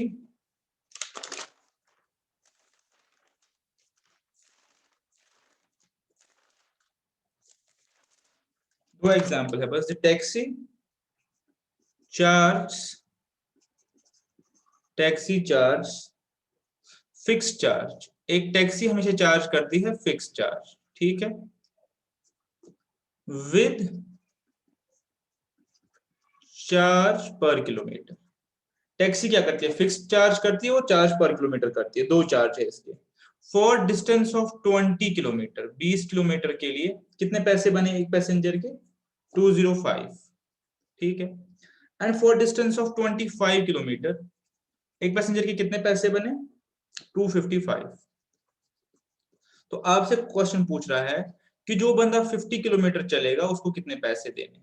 क्या आप ये कर पाएंगे क्वेश्चन, बहुत ही इजी क्वेश्चन है, क्या आप ये कर पाएंगे, अप्रोच कर पाएंगे, कैसे करना है, एंड आई होप आप सब इसको अप्रोच कर पाएंगे। देखिए कैसे हमारे पास फेयर कैसे बनता है, फिक्स चार्ज जो कि फिक्स्ड है, प्लस प्लस किलोमीटर इनटू, आप इसको वेरिएबल चार्ज बोल दीजिए, कुछ नाम बोल दीजिए, वेरिएबल चार्ज, या आपको रेट बोल दीजिए, अपनी मर्जी है, कुछ भी बोल दीजिए, रेट बोल दीजिए, रेट बोल दीजिए। ठीक, ऐसे हमारा रेट बनता है। तो पहले केस में फिक्स चार्ज ऐसे ही है, पता नहीं कितने लगे हैं, किलोमीटर कितने चला है वो 20, तो मेरे पास 205 रुपए बिल बना। दूसरे केस फिक्स चार्ज ही है, किलोमीटर कितने चला है 25 इंटू रेट, पता नहीं कितना रेट लगाता है 255। इन दोनों को सॉल्व करना है, सिंपली माइनस कीजिए, कोई फैक्टराइजेशन करने की जरूरत नहीं है, माइनस कीजिए। ये हो गया 5r is equal 50, r is equal 10। जब r इज इक्वल 10 हो गया तो इसको यहाँ पे पुट करके 200 plus FC is equal to 5। तो मेरा रेट कैसे बनता है, 5 रुपीज फिक्स चार्ज है और 10 रुपए मुझे इंटू किलोमीटर देना पड़ेगा, ये मेरा रेट बन गया। 5 रुपए फिक्स्ड है और 10 इंटू किलोमीटर। अब 50 किलोमीटर का क्या निकलेगा फेयर, फिर 5 plus 10 into 50 which is equal to 5 plus 500, तो 505 रुपए। ठीक है, ये हो गया आंसर। एप्लीकेशन वाले पार्ट पे एक लास्ट क्वेश्चन, एप्लीकेशन वाले पार्ट पे एक लास्ट क्वेश्चन और हम करेंगे wind up. The ratio of income of 2 persons, ऐसा क्वेश्चन बहुत देखो अपने एग्जाम में। Ratio of income of 2 persons is 8:5, यानी दो बंदों की इनकम का रेशियो 8:5, यानी एक अगर 80 कमाता है, एक 50 कमाता है, एक 800 कमाता है, एक 500 कमाता है, ये रेशियो की बात हो रही है, ठीक है। And ratio of expenditure is 2:1, खर्च का रेशियो इनका 2:1 है। खर्च का रेशियो, इनकम का रेशियो 8:5 है, खर्च का रेशियो 2:1 है, ठीक है। And question is each manage to save, मेरे वर्ड्स पे ध्यान दीजिएगा, राइटिंग पे नहीं, ईच मैनेज टू सेव, हर कोई मैनेज करता है 1000 पर मंथ। 8:5 पे कमाते हैं, 2:1 में खर्च करते हैं, 1000 दोनों बचाते हैं। हमें क्या निकालना है? फाइंड। फाइंड देखिए, फाइंड क्या निकालना है? Find difference in income. देखिए कैसे अप्रोच करेंगे क्वेश्चन को, ठीक है, बहुत ध्यान से देखेंगे। अब मैंने आपसे क्या कहा? मैंने कहा 8:5 रेशो का मतलब क्या होता है? एक अगर 8 कमाता है, दूसरा 5 कमाता है, एक 800 कमाता है, दूसरा 500 कमाता है, एक 8000 का, दूसरा 5000 कमाता है, 80,000 50,000, मुझे नहीं पता। इस केस में हम क्या करते हैं? Late income B. इनकम कितनी हो गई? एक की 8x, दूसरे की 5x। x represents magnitude, ratio 8:5 ही निकलेगा हमेशा, बट अब कितनी है वो नहीं पता, बिकॉज 80:50 भी 8:5 है, 800:500 8:5 है, 80,000 50,000 भी 8:5 है, ठीक है। लेट एक्सपेंडिचर भी, एक्सपेंडिचर कितना रखेंगे? अब 2:1 के रेशियो में 2y और 1y, हमें नहीं पता कितना कितना करते हैं, उस रेशियो हमें पता है, ठीक है। सेविंग कितनी हो गई? इसकी भी 1000, इसकी भी 1000। अब आप देखिए खुद ही, इक्वेशन मेरे पास आ गई, इक्वेशन को सॉल्व करना है, बहुत ही आसान सा पार्ट हो गया। पहले केस में 8x minus 2y, income minus expenditure is equal to 1000, 5x minus y is also equal to 1000, ठीक है। इक्वेशन को सॉल्व करना है, आपको पता है इसको मुझे दुगना करना पड़ेगा, ये हो गया 10x minus 2y is equal to 2000, equation को दुगना किया। अब माइनस कीजिए, 10 में से 8 गए 2x, minus 2y minus minus 2y cancel हो जाएगा, ये हो गया 1000, तो मेरे पास x इज इक्वल आ गया 500। अब 500 को कहीं पुट कीजिए, ये हो गए 400, ये यहाँ पे अगर x को 5 हो गए 4000, minus 1000 3000 is equal to y divided 1500, y is equal 1500। मैं बस इक्वेशंस को सॉल्व कर रहा हूँ। तो अब हम निकाल सकते हैं, ये पूरा मैट्रिक्स हम निकाल सकते हैं। तो इसका मतलब x कमाता है 4000 और ये कमाता है 2500, हो गया 8:5। खर्चे के हिसाब से ये खर्च करता है 3000, 1500 इंटू 2, ये खर्च करता है 1500, 2:1। इसके बचते हैं 1000, इसके बचते हैं 1000। अब लेकिन क्वेश्चन क्या है? Question is what is difference in income? Difference in income, ये इनकम, ये एक्सपेंडिचर, ये सेविंग, 1500, तो आंसर है 1500। क्वेश्चन पूछा सम ऑफ देयर सेविंग, तब सम करते, क्वेश्चन जो भी पूछा अकॉर्डिंग हमें प्रोसीड करना है, ठीक है। तो मैं इसको वाइंड अप करता हूं। मैं अभी मतलब लेक्चर के जस्ट बाद 9 बजे लेक्चर आएगा, लेक्चर के बाद मैं क्या करूंगा, मैं टेलीग्राम ग्रुप पे पहले क्वेश्चन चढ़ाऊंगा जो बेस्ड अपॉन है कंसिस्टेंसी और इक्वेशन सॉल्विंग, एक और फिर क्वेश्चन चढ़ाऊंगा जो बेस्ड अपॉन है एप्लीकेशन। आप वो सब क्वेश्चन करेंगे, आपका एक चैप्टर हो जाएगा उसके साथ कंप्लीट। क्वेरीज के लिए कमेंट्स या ग्रुप पे या डायरेक्टली आप मुझे मैसेज कर सकते हैं। Thank you very much and see you in next class.